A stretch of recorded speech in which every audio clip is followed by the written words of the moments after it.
Praise the Lord. जल्दी से जल्दी आने वाला प्रभु यीशु मसीह के अति पवित्र नाम में सब पवित्र लोगों को मसीह देता हूँ। വേഗം വരുന്ന കർത്താവായ യേശുക്രിസ്തുവിന്റെ നാമത്തിൽ സകല വിശുദ്ധന്മാർക്കും ദൈവത്തിന്റെ സ്നേഹവന്ദനം. प्रभु ने और एक दिन हमारा आयु में दान दिया। ദൈവം നമുക്ക് ഒരു ദിവസം കൂടെ ദാനമായിട്ട് നമുക്ക് തന്നു. प्रभु के वचन के सामने बैठना, प्रभु के वचन सुनना, ये कितना धन्यवान भाग्यवान बात है। കർത്താവിന്റെ സന്നിധിയിൽ ഇങ്ങനെ ഇരിക്കുകയും വചനം ധ്യാനിക്കുകയും അവന്റെ സന്നിധിയിൽ ഇരിക്കുന്നത് എത്ര ഭാഗ്യമുള്ള അവസ്ഥയാണ്. हम मसीह लोग ये साधारण लोगों से एकदम अलग है। കാരണം വിശ്വാസികൾ എന്ന് പറയുമ്പോൾ നമ്മൾ സാധാരണ മനുഷ്യനെക്കാളും വ്യത്യസ്തരാണ്. हम जानते हैं कि VIP लोग रहता है।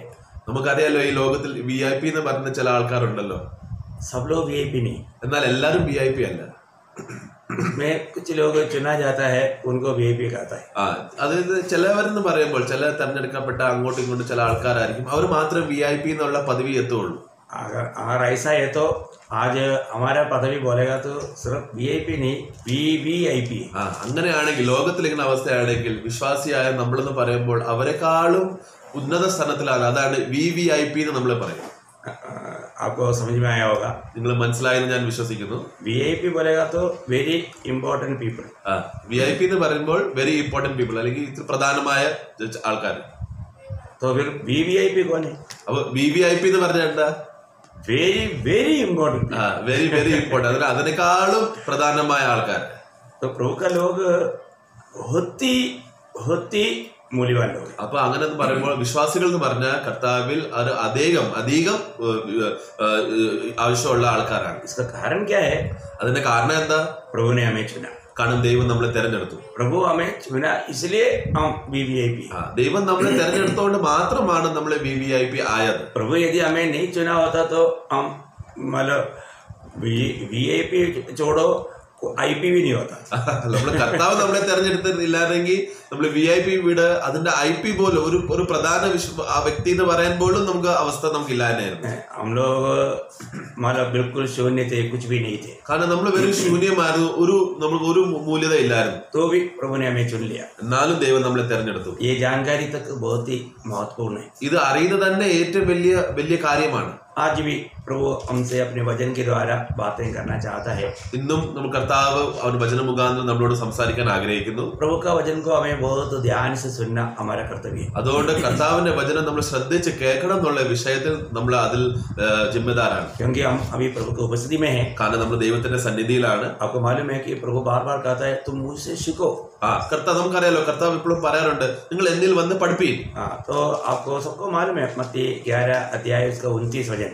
മത്തായി സുവിശേഷം അതിന്റെ 11-ാം അധ്യായം അതിന്റെ 29-ാം വാക്യത്തിൽ മാത്യു 11:29 वहां पर प्रभु का वचन कहता है कि मेरा जुआ लेकर मुझसे सीखो। അവിടെ കർത്താവ് പറയുന്നത് എന്റെ നുകം എടുത്ത് നിങ്ങൾ പഠിപ്പീൻ. अभी हमें प्रभु से सीखना है। അതുകൊണ്ട് നമ്മൾ കർത്താവിൽ നമ്മൾ പഠിക്കണം. हम प्रभु के पादस्थान में हैं। നമ്മൾ കർത്താവിന്റെ പാതയിൽ ഇരിക്കുവാണ്. तो प्रभु का पादस्थान में हम जब सीखने जा रहे हैं तो हमें कितना ध्यान धरकर सुनना चाहिए। അപ്പൊ കർത്താവിന്റെ സന്നിധിയിൽ നമ്മൾ ഇരിക്കുമ്പോൾ കർത്താവിന്റെ സന്നിധിയിൽ ഇരിക്കുമ്പോൾ എത്ര ശ്രദ്ധയോടാണ് നമുക്ക് കേൾക്കേണ്ടത്. अभी हम थोड़े समय पूरा हरेक चिंताओं को तेजी करके वो ध्यान के साथ प्रभु का वचन को सुनेंगे। അതുകൊണ്ട് ഇപ്പൊ നമ്മൾ ഈ വചനം സകല ലോക ചിന്തകൾ എല്ലാ ചിന്തകൾ വ്യാകുല ചിന്ത മാറ്റി എല്ലാം ശ്രദ്ധിച്ച് കർത്താവിന്റെ വചനം മാത്രം കേൾക്കുന്ന രീതിയിൽ നമ്മൾ ഇരിക്കാൻ പോവാണ്. तो मैं आज मनन के आधार के लिए एक वचन पढ़ना चाहता हूँ। 1 कोरिन्थी उसका 3 अध्याय का 3 वचन। ഇന്ന് നമ്മൾ ചിന്തിക്കാനുള്ള വിഷയത്തിന് വേണ്ടിയിട്ടുള്ള വചനം വായിക്കാൻ ആഗ്രഹിക്കുന്നത് 1 കൊരിന്ത്യർ 3-ാം അധ്യായം അതിന്റെ 3-ാം വാക്യത്തിലാണ്. क्योंकि अब तक शारीरिक हो, इसलिए कि जब तुम में टाह और झगड़े हैं तो क्या तुम शारीरिक नहीं और क्या मनुष्य की रीति पर नहीं चलते? तो यहाँ पर 2 सवाल है। അപ്പൊ ഇവിടെ 2 ചോദ്യമാണ് ചോദിക്കുന്നത്. मतलब क्या तुम शारीरिक नहीं, നിങ്ങള് ശരീര രീതിയിലല്ലേ, और क्या मनुष्य की रीति पर नहीं चलते? അല്ലെങ്കിൽ നിങ്ങൾ സാധാരണ മനുഷ്യന്റെ രീതിയിലല്ലേ നിങ്ങൾ നടക്കുന്നത്? क्यों ऐसे पूछा? അതെന്താ ഇങ്ങനെ ചോദിച്ചേ? क्योंकि वो मंडली की अवस्था ऐसी था। കാരണം ആ സഭയുടെ അവസ്ഥ അങ്ങനെയായിരുന്നു. मंडली किसी कारण ऐसा नहीं होना चाहिए। സഭ എന്ന് പറയുമ്പോൾ ഒരിക്കലും ഈ അവസ്ഥയിൽ എത്തല്ലേ. वहां पर लिखा है कि उनमें डाह और झगड़ा होते थे। കാരണം അവിടെ എഴുതിയിരിക്കുന്ന അവിടെ നിങ്ങളുടെ ഇടയ്ക്ക് ഷണ്ടയും അടിയും ഉണ്ടാകുമായിരുന്നു.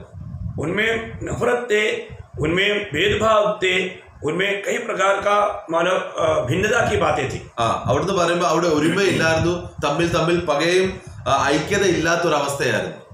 एकदम एक मानव शोचनीय अवस्था, शोचनीय मानव एकदम दयनीय अवस्था. അതെല്ലാം ദുഃഖമുള്ള ദയുള്ള അവസ്ഥയിലായിരുന്നു വല്ലാതെ. तो हम देखते हैं कि उधर का अवस्था देख करके मानव पौलुस पूछता है कि मानव कुरिन्थ मंडली का अवस्था ऐसा था कि एकदम और मनुष्यों के जैसा मनुष्य की रीति पर चलते थे. मानव हम कौन है ये बात को भूल करके जीवन बिताते थे. അപ്പൊ അവരുടെ ഈ വിശ്വാസികളുടെ അവസ്ഥ എന്ന് പറഞ്ഞ ഒരു സാധാരണ മനുഷ്യന് തുല്യ പോലെ അവസ്ഥയായിപ്പോയി. അവർ ഏത് അവസ്ഥയിലായിരിക്കണം എന്നത് മറന്നുപോയി.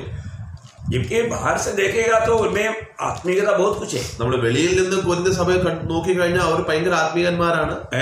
वो लोग कहते थे प्रभु के आगमन की बाट जो है, അവർ പറയുന്നുണ്ട് നമ്മൾ കർത്താവിന്റെ വരവിന് വേണ്ടി നമ്മൾ കാത്തിരിക്കുന്നവരാണ്. क्योंकि उसका पहला अध्याय का 7 वचन में हम पढ़ता है. കാരണം അതിന്റെ 1-ാം അധ്യായത്തിൽ 7-ാം വാക്യത്തിൽ പറയുന്നത് यहाँ तक कि किसी वरदान में तुम्हें घटी नहीं और तुम हमारे प्रभु यीशु मसीह के प्रकट होने की बाट जोते रहते हो. अभी यहाँ पर देखते हैं कि कुरिन्थ मंडली में किसी प्रकार का वरदान का कोई घटी नहीं था. അപ്പൊ അവിടെ നോക്കുമ്പോ അവിടെ സഭയിൽ വരദാനത്തിന്റെ വിഷയത്തിൽ ഒരു കുറവില്ലായിരുന്നു. परंतु हम देखते हैं कि वे लोगों की अवस्था आखिर में क्या था. എന്നാൽ അന്ത്യാവസ്ഥയിൽ നമ്മൾ നോക്കുമ്പോൾ അവരുടെ അവസ്ഥ എന്തായിരുന്നു? एकदम बिगड़ा हुआ अवस्था. അവർ ഏറ്റവും കൊഴിഞ്ഞു പോയ അവസ്ഥയായിരുന്നു. मानव वहां पर बहुत मानव ग्रुप थे. അവിടുന്ന് പറഞ്ഞ അവർ ഒത്തിരി കൂട്ടം, അതിന് ഒരു സഭയിൽ ഒത്തിരി കൂട്ടങ്ങൾ ഉണ്ടായിരുന്നു. वे लोग मानव एक एक नेता को चुन करके वहां पर हम पुराना व्यक्ति के साथ है, हम पुराने भाग में हैं, हम उनके पक्ष में है, ऐसा पक्ष थे पक्ष. അതുകൊണ്ട് അവർ കൂട്ടം ഉണ്ടാക്കിയിട്ട് ആ കൂട്ടത്തിൽ അവരവർക്ക് തന്നെ ഒരു നേതാവ് ഉണ്ടാക്കി. ചിലവർ ഈ ഒരു നേതാവിന്റെ പുറകിൽ, ചില മറ്റേ നേതാവിന്റെ പുറകിൽ, ഇങ്ങനെ വേറെ വേറെ ഭിന്ന ഭിന്ന കൂട്ടം ഉണ്ടാക്കി. एक ही मंडली की बात है. ഇത് നമ്മൾ ചിന്തിക്കണേ, ഒരേ സഭയുടെ അവസ്ഥയാണ്. എല്ലാരും ഒരു സഭയിൽ തന്നെ കൂടി വരുവാണ്. अगर उनको कैसा एक मेल खा करके उनकी आराधना कर पाएगा. അപ്പൊ അങ്ങനെയാണെങ്കിൽ എങ്ങനെ ഈ വിശുദ്ധന്മാർ ഒരുമിച്ച് വന്ന് ഒന്നായിട്ട് അവർ ആരാധിക്കാൻ പറ്റുന്നത്? वो कभी भी एक मन नहीं हो सकता. അവർ ഒരിക്കലും ഒരു മനസ്സാകാൻ പറ്റത്തില്ല. है ना. वहां पर मानो कितना गड़बड़ी की बात था. അപ്പൊ അവിടെ എത്ര അടിയുള്ള അവസ്ഥയായിരുന്നു, ബുദ്ധിമുട്ടുള്ള അവസ്ഥയായിരുന്നു. वो लोग अभी उसकी 12 वचन में, उसका पहला अध्याय का 12 वचन में हम देखता है. അവിടെ 1-ാം അധ്യായത്തിന്റെ 12-ാം വാക്യത്തിൽ ഒരു കാര്യം പറയുന്നുണ്ട്. कम से कम वहां पर हमारा 4 झुंड के लोग या 4 ग्रुप थे. അവിടെ നമ്മൾ നോക്കിക്കഴിഞ്ഞാൽ ഒരു 4 കൂട്ടമുള്ള ആൾക്കാരുണ്ടായിരുന്നു, പ്രകാരമുള്ള. मेरे कहने का अर्थ यह है कि तुम में से कोई तो अपने आप को पौलुस का, कोई अपोलोस का, कोई कैफा का, तो कोई मसीह का कहता है. यहाँ पर कितना ग्रुप है? ഇവിടെ എത്ര കൂട്ടമായി ഇവിടെ? आप देखिए एक ही मंडली परंतु ग्रुप 4. അവിടെ നോക്കിക്കോ, സഭ ഒന്നാണ്, പക്ഷെ അവിടെ വേറെ വേറെ ആൾക്കാരുടെ ഗ്രൂപ്പായിട്ട് കൂട്ടമായിട്ട് അവർ വരുക. इसका मतलब क्या है कि അതിന്റെ അർത്ഥം എന്താ? मतलब मंडली की शुरुआत में ही कितना विरोधी ने गड़बड़ी डाला. അപ്പൊ സഭയുടെ തുടക്കത്തിൽ തന്നെ ശത്രു വന്ന് എത്ര അവിടെ ബുദ്ധിമുട്ട് അവസ്ഥയും കഷ്ടത കൊണ്ടുവന്നു. अगर उसी समय में इतना गड़बड़ी डाला है तो अंत समय में आया हुआ हमारा अवस्था क्या रहेगा? അപ്പൊ ആ സമയത്ത് ഈ വിഷയം ഇങ്ങനെ ഉള്ള പ്രയാസമുള്ള അവസ്ഥ ആയിരുന്നെങ്കിൽ നമ്മൾ ഈ അന്ത്യസമയത്ത് നമ്മൾ ജീവിക്കുമ്പോൾ നമ്മൾ ഈ സമയത്ത് എത്ര വലിയ മോശമുള്ള അവസ്ഥയായി പോകും. प्रियो, हम लोग मतलब मनुष्य की रीति पर ना चले. അതുകൊണ്ട് നമ്മൾ മനുഷ്യന്റെ രീതിയിലുള്ള ഒരു കാര്യത്തിൽ നമ്മൾ നടക്കല്ലേ. बहुत ध्यान देना. അതുകൊണ്ട് ശ്രദ്ധിച്ചു നോക്കണേ. ये ग्रुपिज्म सब मनुष्य की रीति है. കാരണം ഈ ഇങ്ങനെ ഒരു സഭയിൽ തന്നെ അവരവരുടെ സ്വന്തം കൂട്ടം ഉണ്ടാക്കുന്നത് അത് മനുഷ്യന്റെ രീതിയാണ്. क्योंकि वहां पर मतलब प्रेषित पौलुस सवाल करता है उसका 13 वचन में. അതിന് 13-ാം വാക്യത്തിൽ 1 കൊരിന്ത്യർ 1:13 വാക്യത്തിൽ പൗലോസ് ഒരു ചോദ്യം ചോദിക്കുന്നുണ്ട്. मतलब उधर मतलब सवाल के ऊपर सवाल पूछ रहा है. ഒരു ചോദ്യത്തിന് മേളിൽ മറ്റേ ചോദ്യം ചോദിച്ചുകൊണ്ടിരിക്കുകയാണ്. क्या मसीह बढ़ गया? क्या पौलुस तुम्हारे लिए क्रूस पर चढ़ाया गया? या तुम्हें पौलुस के नाम पर बपतिस्मा मिला? देखिए यहाँ पर उनको 3 सवाल प्रभुदास पूछता है. അപ്പൊ ഇവരോട് പൗലോസ് 3 ചോദ്യങ്ങൾ അവരോട് ചോദിക്കുന്നുണ്ട്. पहली बात, क्या मसीह बांटा गया? അവിടെ പറയുന്നത് ക്രിസ്തു ഇങ്ങനെ വിഭാജനായിരിക്കുവാണോ? एक एक ग्रुप के लिए प्रभु थोड़ा थोड़ा करके बांट गया क्या? ഓരോരോ കൂട്ടത്തിന് ക്രിസ്തു ഇങ്ങനെ ഓരോരോ ആയിട്ട് ഭാഗമായി ആയിരിക്കുവാണോ? इतना नहीं, अगर पौलुस का पक्ष का बोलने के लिए क्या पौलुस तुम्हारे लिए क्रूस पर चढ़ाया गया? ചിലർ പറയുന്നത് നമ്മൾ പൗലോസിന്റെ പക്ഷക്കാരാണെന്ന് പറയുന്ന ഈ കൂട്ടരോട് പൗലോസ് പറയാ, പൗലോസ് ആണോ നിങ്ങൾക്ക് വേണ്ടി ക്രൂശിൽ മരിച്ചത്? कितना गहरा सवाल है ना। അല്ല, എത്ര ആഴമുള്ള ചോദ്യമല്ലേ അത്? हम किसकी पक्ष का बोलने के लिए, क्या उसने हमारे लिए मतलब हमारा पापों को सूली पर लेकर मरा है क्या? നമ്മൾ ഒരാളുടെ പക്ഷത്ത് നമ്മൾ പിടിച്ചു കഴിഞ്ഞാൽ അത് നമ്മൾ ചിന്തിക്കേണ്ട, ആ പക്ഷം പിടിച്ച ആളാണോ നമുക്ക് വേണ്ടി ക്രൂശിൽ പോയി നമ്മുടെ പാപത്തിന് വേണ്ടി മരിച്ചത്? फिर मतलब पौलुस बोलता है कि मतलब या पौलुस के नाम पर तुमने बपतिस्मा लिया है क्या? പിന്നെ മൂന്നാമത്തെ ചോദ്യം ചോദിക്കുന്നത്, നിങ്ങൾ പൗലോസിന്റെ നാമത്തിലാണോ നിങ്ങൾ സ്നാനപ്പെട്ടത്? प्रियो, बोलने का अर्थ यहाँ पर शंका रहने की कोई बात ना रखते हुए बातों को पौलुस क्लियर करता है. അത് നമ്മൾ പറഞ്ഞ ഇവിടെ അങ്ങനെ വായിച്ചു കഴിഞ്ഞാൽ ഒരു ഡൗട്ട് ഇല്ലാത്ത ഒരു അവസ്ഥയിൽ പൗലോസ് എല്ലാ കാര്യങ്ങളും ക്ലിയർ ചെയ്ത് സ്പഷ്ടമായിട്ട് കാര്യങ്ങൾ പറയുവാണ്. आज हम देखते हैं कि आज हम चारों तरफ मतलब मसीह लोगों को देखते हैं, मसीह मंडलियों को देखता है, मसीह धर्म के लोगों को देखता है. कितना कितना मतलब इन बातों को जो कुरिन्थ मंडली में था उसी अवस्था से भी बिगड़ा हुआ अवस्था आज हम देखते हैं. ഇന്ന് നമ്മുടെ ലോകത്തിൽ നമ്മൾ എത്ര വിശ്വാസി അവസ്ഥ നമ്മൾ കാണുന്നുണ്ട്, വിശ്വാസിയ സഭകളെ നമ്മൾ നോക്കുന്നുണ്ട്, വിശ്വാസത്തിന്റെ രീതി ക്രിസ്തീയ രീതി പിടിച്ചുകൊണ്ട് നടക്കുന്ന കൂട്ടരുണ്ട്. ഇവരെല്ലാരും പറയുന്ന ഇപ്പോഴത്തെ അവസ്ഥ എന്ന് പറഞ്ഞു കഴിഞ്ഞാൽ കൊരിന്ത്യ സഭയുടെക്കാളും മോശമുള്ള അവസ്ഥയിൽ നടന്നുകൊണ്ടിരിക്കുകയാണ്.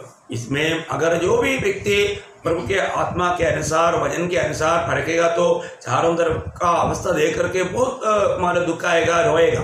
കാരണം വചനം വായിച്ചിട്ട് വചനം ഗ്രഹിച്ചു കഴിഞ്ഞാൽ വചനം വിവേചിച്ചു കഴിഞ്ഞാൽ ഈ ലോകത്തിന്റെ വിശ്വാസിയ പരിസ്ഥിതി കണ്ടു കഴിഞ്ഞാൽ അവൻ അത് കണ്ട് ദുഃഖിച്ച് കരയും. आज मसीह लोग बिल्कुल दुनिया से मिल गया हुआ, दुनिया का रीति को अपनाया हुआ एक अवस्था में. കാരണം ഇന്ന് ക്രിസ്ത്യാനികൾ എന്ന് പറഞ്ഞു കഴിഞ്ഞാൽ അവര് ലോകത്തുമായി ചേർന്ന് ലോകത്തിന്റെ രീതിയും ലോകത്തിന്റെ കാര്യത്തിൽ അവർ ഒന്നായി അതനുസരിച്ച് അവർ ആചരിച്ചു പോവാ. आपको मालूम है कि मसीह धर्म एक है. നമുക്കറിയാമല്ലോ ക്രിസ്തീയ ഒരു ധരം എന്ന് പറഞ്ഞ മതം എന്ന് പറഞ്ഞ ഒരു അവസ്ഥയുണ്ട്, ക്രിസ്തീയ മതം. मसीह मंडली एक्चुअली एक धर्म है ही नहीं. എന്നാൽ ക്രിസ്ത്യാനി എന്ന് പറഞ്ഞ എന്നാൽ ക്രിസ്തുവിൽ കൂട്ടർ എന്ന് പറഞ്ഞു കഴിഞ്ഞാൽ അവര് ഒരു മതമല്ല. परंतु आज मसीह लोगों को एक धर्म के हिसाब से दुनिया देखते हैं, दुनिया जानते हैं. എന്നാൽ വിശ്വാസികൾ അല്ലെങ്കിൽ ഇന്ന് സഭയിലെ ജനങ്ങൾ ലോകം എന്ന് പറഞ്ഞ ഒരു മതത്തിന്റെ രീതിയിലാണ് കാണുന്നത്. तो हमें ये बात को जानना है. अभी जैसे अभी रोमन कैथलिक, ഉദാഹരണമായിട്ട് റോമൻ കാത്തലിക് ഒരു കൂട്ടറിനെ നമ്മൾ കാണുമ്പോൾ अभी आपको मालूम है धर्म की बात बोलेगा तो लोगों का दृष्टि में सबसे पहले वही लोग आते हैं. അപ്പൊ ക്രിസ്ത്യാനി എന്ന ആദ്യം പേര് പറയുമ്പോൾ ജനങ്ങളുടെ മനസ്സിൽ ലോക ആൾക്കാരുടെ മനസ്സിൽ വരുന്നത് റോമൻ കാത്തലിക് ആണ്. आपको मालूम है उधर का सिस्टम, आपको मालूम है ये एकदम दुनिया का एक सिस्टम. അപ്പൊ ഈ റോമൻ കാത്തലിക്കിന്റെ അവരുടെ അവസ്ഥ എന്താ? അവരെല്ലാ ആചാരം എങ്ങനെ ലോകീയ രീതിയിലാണ്. इसके लिए बोलता है एपिस्कोपल मंडलियां. അതിന് എപ്പിസ്കോപ്പൽ സഭകൾ എന്നാ പറയുന്നത്. तो इसका मतलब क्या है कि അതിന്റെ അർത്ഥം എന്താ? वहां पर एक बहुत बड़ा एक दुनिया का रीति रिवाज है. അവിടെ ലോകത്തിന്റെ എല്ലാ രീതിയിലുള്ള കാര്യങ്ങൾ നടന്നുകൊണ്ടിരിക്കുന്നത്. अभी इस धर्म में क्या होता है आपको मालूम है कि सबसे टॉप में कौन है? पोप. അപ്പൊ ഈ കാത്തലിക്കിൽ നമ്മൾ ഏറ്റവും മൂല്യസ്ഥാനം അല്ലെങ്കിൽ ഏറ്റവും പ്രധാന വലിയ സ്ഥാനം എടുത്തിരിക്കുന്നതാണ് പോപ്പ്. पोप के बाद में फिर कर्दिनाल. പോപ്പിന്റെ അടിയിലാണ് കർദിനാൾ എന്ന് പറഞ്ഞ കൂട്ടർ വരുന്നത്. कर्दिनाल के बाद में बिशप. അതിന്റെ അടിയിലാണ് ബിഷപ്പ് വരുന്നത്. बिशप के बाद में मतलब एक हेड पादरी, मतलब चर्च का एक हेड पादरी, फिर असिस्टेंट पादरी. പിന്നെ ഒരു സ്ഥാനീയ സഭയിൽ തന്നെ പള്ളിയിൽ ഇതായിട്ട് വികാരി അച്ഛനും അവന്റെ അസിസ്റ്റന്റ് ആയിട്ട് അച്ഛൻ എന്ന് പറഞ്ഞ് ഒരു പള്ളിയിൽ ഉണ്ടായിരിക്കും. तो अभी इसका मतलब एक बहुत बड़ा ऐसा एक श्रेणी हम देखते हैं. അതുകൊണ്ട് ഇങ്ങനെ ഒരു ശ്രേണി എന്ന് പറയും, ഇങ്ങനെ ഒരു CD മലയാളം നടാടെ അവസ്ഥയിൽ നമ്മൾ കാണാൻ പറ്റും. मतलब इसी प्रकार हम देखते हैं कि आज मतलब विश्वासी लोगों में खास करके पेंटेकोस्ट मंडलियों में सेम ये बात को उन्होंने कॉपी किया. എന്നാൽ ഇതേ തന്നെ നമ്മൾ വിശ്വാസിയുടെ ഒരു കൂട്ടം എന്ന് പറഞ്ഞാൽ നമ്മൾ പെന്തക്കോസ് രീതിയിൽ ഉദ്ദേശിച്ച് നമ്മൾ അവരെയും കണ്ടാലും ഇതേ രീതിയല്ല അവരും എടുത്തേക്കുന്നത്. नहीं, अभी विश्वासी बोलेगा तो उन लोगों को ये दुनिया जानता है. വിശ്വാസി എന്ന് പറയുമ്പോൾ ലോകം അവരങ്ങനെ കാണുന്നത്. मतलब मसीह लोग बोलेगा तो लोग रोमन कैथलिक देखता है. അതായത് ഇപ്പം ക്രിസ്ത്യാനി ലോകത്തിലോട് ചോദിക്കുവാണെങ്കിൽ ക്രിസ്ത്യാനി ആരാന്ന് പറഞ്ഞാൽ അവരെ പെട്ടെന്ന് കാത്തലിക് എന്ന് പറയും. इसी प्रकार विश्वासी पूछेगा तो तुरंत पेंटेकोस्ट को देखता है. എന്നാൽ വിശ്വാസിയുടെ കൂട്ടത്തിൽ പോയി യഥാർത്ഥ സഭ ആരാന്ന് പറഞ്ഞു കഴിഞ്ഞാൽ അവർ പറയും പെന്തക്കോസ് ആണെന്ന് പറയും. अभी विश्वासी क्या है आज के लिए लोगों को मालूम नहीं. അപ്പൊ അതായത് യഥാർത്ഥ സത്യവിശ്വാസി ആരാന്ന് ജനങ്ങൾക്ക് അറിയത്തില്ല. सच्चा मंडली के बारे में अभी भी ये एक भेद के रूप में है अभी. കാരണം സത്യസഭ എന്ന അവസ്ഥ എന്ന് പറഞ്ഞാൽ അത് ഇപ്പോഴും ഒരു മർമ്മമായിരിക്കുവാണ്. ये बात भी प्रकट करके मिलना कितना श्रेष्ठ बात है. പ്രിയപ്പെട്ടവര് ഈ കാര്യങ്ങൾ മനസ്സിലാക്കി കിട്ടുന്നത് തന്നെ എത്ര ഭാഗ്യമുള്ള അവസ്ഥയല്ലേ. आप देखिए पेंटेकोस्ट मंडलियों में भी क्या होता है. ഇന്ന് പെന്തക്കോസ്റ്റ് സഭയുടെ അവസ്ഥയിലും എന്താണ്?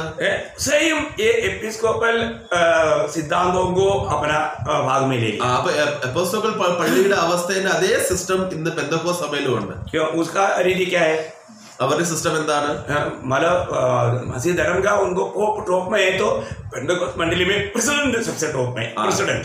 ക്രിസ്തീയ മതത്തിൽ നമ്മൾ കാത്തലിക്കില് അവിടെ ഒരു പോപ്പ് എന്ന് പറഞ്ഞ ഏറ്റവും മൂല്യ സ്ഥാനത്തിൽ ഇരിക്കുമ്പോൾ പെന്തക്കോസ്റ്റിൽ ഏറ്റവും വലിയ സ്ഥാനം പ്രസിഡന്റ് എന്ന് പറഞ്ഞ ഒരു വ്യക്തിയേക്കാണ് കൊടുത്തിരിക്കുന്നത്. അതായത് ഈ പെന്തക്കോസ്റ്റിൽ എല്ലാം പാസ്റ്റർമാർ ഒരുമിച്ച് കൂടി വന്നിട്ട് അവർക്ക് ഒരു നേതാവായി തെരഞ്ഞെടുത്ത് അവന് ആ വ്യക്തിനെ പ്രസിഡന്റ് ആക്കും. സെൻട്രൽ പാസ്റ്റർ, അത് കഴിഞ്ഞിട്ട് സെൻട്രൽ പാസ്റ്റർ ഉണ്ട്, ഡിസ്ട്രിക്ട് പാസ്റ്റർ, പിന്നെ ഡിസ്ട്രിക്ട് ആയിട്ട് ഒരു പാസ്റ്റർ ഉണ്ട്, പാസ്റ്റർ, പിന്നെ ഒരു സ്ഥാനീയ സ്ഥലത്ത് ഒരു പാസ്റ്റർ ആയിട്ടിരിക്കും, അസിസ്റ്റന്റ് പാസ്റ്റർ, പിന്നെ ആ സ്ഥാനീയ സഭയുടെ പാസ്റ്ററിന്റെ അടിയിൽ അസിസ്റ്റന്റ് പാസ്റ്റർ ആയിട്ടിരിക്കും, പിന്നെയാണ് ബാക്കി സാധാ വിശ്വാസികൾ. देखो मतलब कैसा आप देखिए अभी ये इतना लोग अभी आज आपका चारों तरफ यही सिस्टम अभी चल रहा है. നമ്മൾ ഈ വിശ്വാസിയെ കൂട്ടത്തിൽ നമ്മൾ നോക്കിക്കഴിഞ്ഞാൽ ഏത് കൂട്ടം നോക്കിക്കഴിഞ്ഞാൽ കൂടുതലായിട്ടും ഇതേ സിസ്റ്റമാണ് എല്ലാവരും ചെയ്യുന്നത്. एक बात मैं आपको बताना चाहता हूं. അതുകൊണ്ട് ഒരു കാര്യം ഞാൻ പറയാൻ ആഗ്രഹിക്കുന്നത്, ये जो पोप की व्यवस्था हो या ये एपिस्कोपल जो व्यवस्था इन्होंने धर्म ने और संगठना ने जो स्वीकारा, वो क्यों स्वीकारा आपको मालूम? അപ്പൊ ഇങ്ങനെ ഈ പോപ്പിന്റെ സിസ്റ്റം അല്ലെങ്കിൽ എപ്പിസ്കോപ്പൽ സിസ്റ്റം എന്തിനാണ് ഇപ്പത്തെ ഈ വിശ്വാസിയ അല്ലെങ്കിൽ പള്ളികളും സഭ ധർമ്മവും കാര്യങ്ങളും മതവും എന്തിനാ അങ്ങനെ തെരഞ്ഞെടുത്തതെന്ന് അറിയോ? आप लोग शायद अभी डर जाए. ഇത് കേട്ട് കഴിഞ്ഞാൽ ചിലപ്പോൾ നിങ്ങൾ പേടിച്ചു പോകാൻ നെട്ടിപ്പോവും. ध्यान से सुन, ശ്രദ്ധിച്ച് കേൾക്കണേ.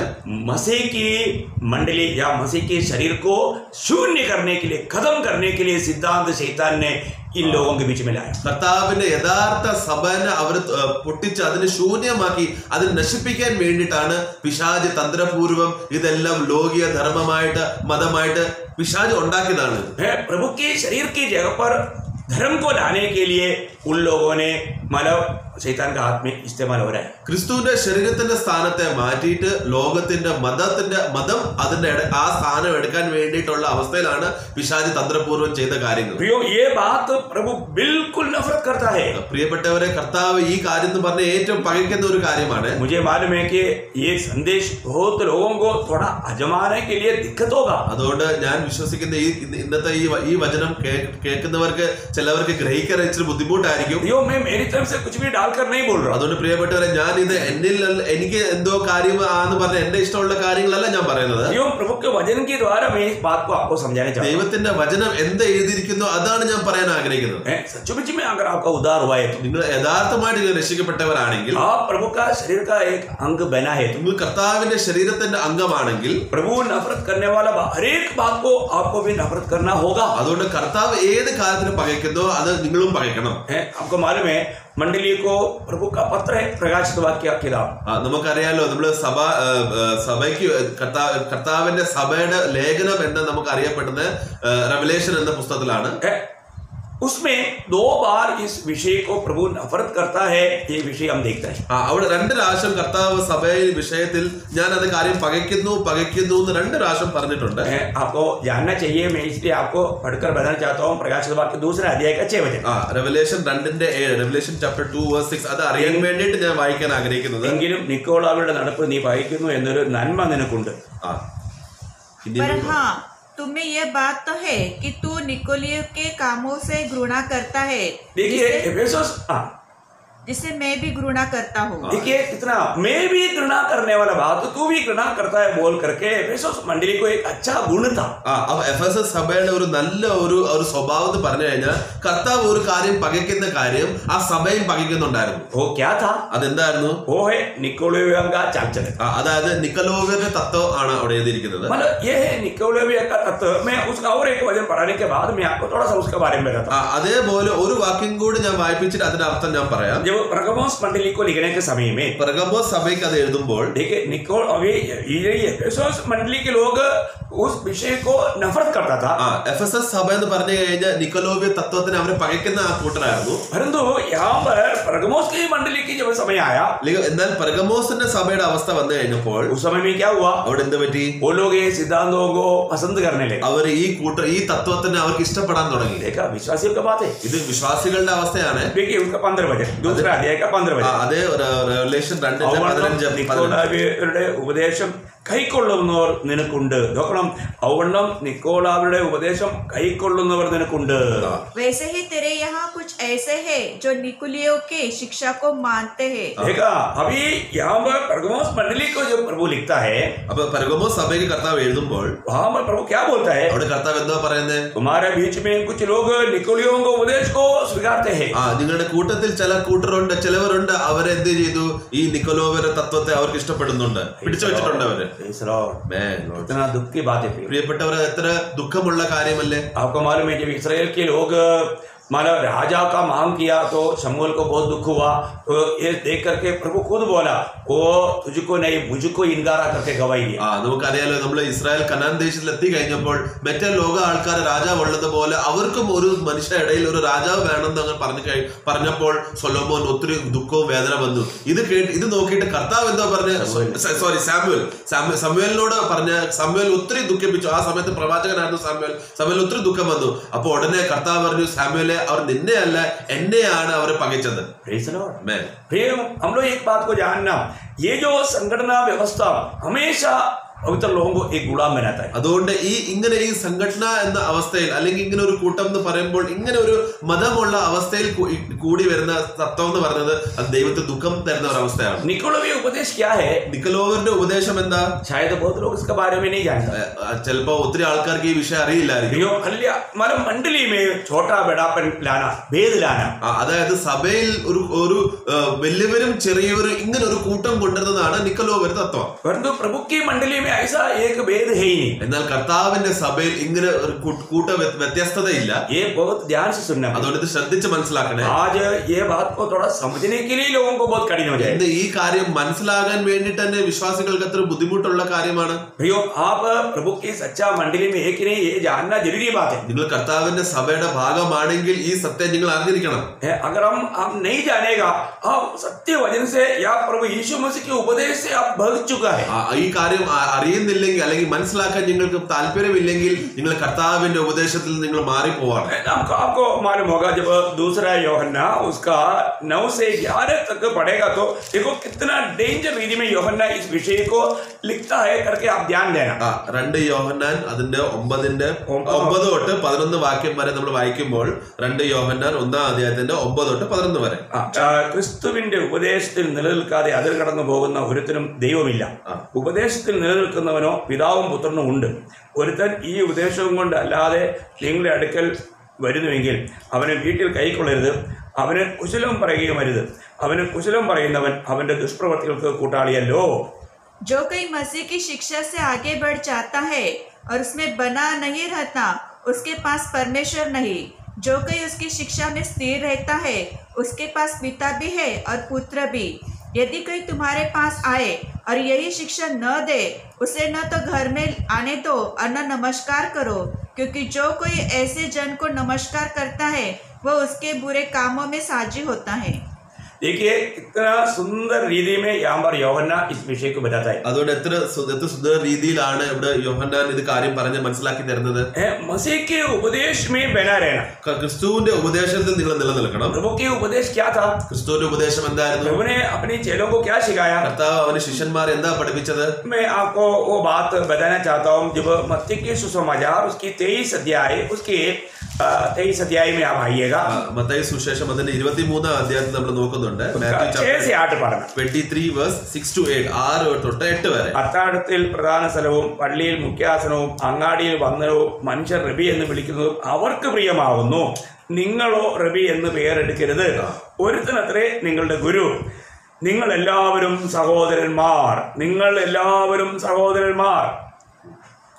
भोज में मुख्य मुख्य स्थान और सभा में मुख्य मुख्य आसन, बाजारों में नमस्कार और मनुष्य में रबी कहलाना उन्हें भाता है, परंतु तुम रबी न कहलाना, क्योंकि तुम्हारा एक ही गुरु है और तुम सब भाई हो. देखा अभी यीशु मसीह का उपदेश क्या है? കർത്താവിന്റെ ക്രിസ്തുവിന്റെ ഉപദേശം എന്താണ്? प्रभु यीशु मसीह का उपदेश है कि तुम लोग कोई भी अपने आप को रबी नहीं कहलाना. കർത്താവ് യേശു ക്രിസ്തുവിന്റെ ഉപദേശം എന്ന് പറഞ്ഞാൽ നിങ്ങൾ ആരും അങ്ങോട്ടും ഇങ്ങോട്ടും റബി എന്ന് വിളിക്കില്ലേ. अपने दूसरे को अभी आजकल आपको मालूम है मंडलियों में पास्टर, रेवरेंड, ये बातें, ये बुलाहट कहाँ से आया प्रयोग? ये है हम लोग देखा निकलोवी उपदेश को बताता है. അതുകൊണ്ട് നമ്മൾ ഇന്ന് ലോകത്തിൽ നമ്മൾ നോക്കിക്കഴിഞ്ഞാൽ ചില സഭയിൽ നമ്മൾ നോക്കത്തില്ല, അവിടെ ഒരു മേളിലും താഴെയുള്ള അധികാരി പദവി നമ്മൾ നോക്കുന്നില്ലേ. സഭയിൽ ചിലവർ പാസ്റ്ററാണ്, ചിലവർ റെവറൻഡ് ആണ്, അവർ പാസ്റ്റർ തന്നെ വിളിക്കണം. ആ രീതിയിൽ വിളിക്കല്ലേ എന്നാണ് കർത്താവ് പറഞ്ഞിരിക്കുന്നത്. ഇതെന്തോ ആണ്? നിക്കോലോവരുടെ ഉപദേശമാണ്. ऐसा बुलाने का अर्थ क्या है? ഇങ്ങനെ വിളിക്കുന്നതിന്റെ അർത്ഥം എന്താണ്? हम वास्तव में मसीह के उपदेश से बहक जा रहे हैं. നമ്മൾ ക്രിസ്തുവിന്റെ ഉപദേശത്തിൽ നിന്ന് നമ്മൾ മാറി പോവാണെന്നാണ്. मतलब प्रेरित लोग कभी भी अपने आप को इस रीति में मतलब अपने आप को ऊंचा नहीं किया. കാരണം നമ്മൾ അപ്പോസ്തലന്മാരെ നമ്മൾ നോക്കിക്കഴിഞ്ഞാൽ അവർ ഒരിക്കലും അവരെ ഇങ്ങനെ വലിയ പദവിയിൽ വരാനുള്ള ആഗ്രഹം അവർ വെച്ചിട്ടില്ലായിരുന്നു.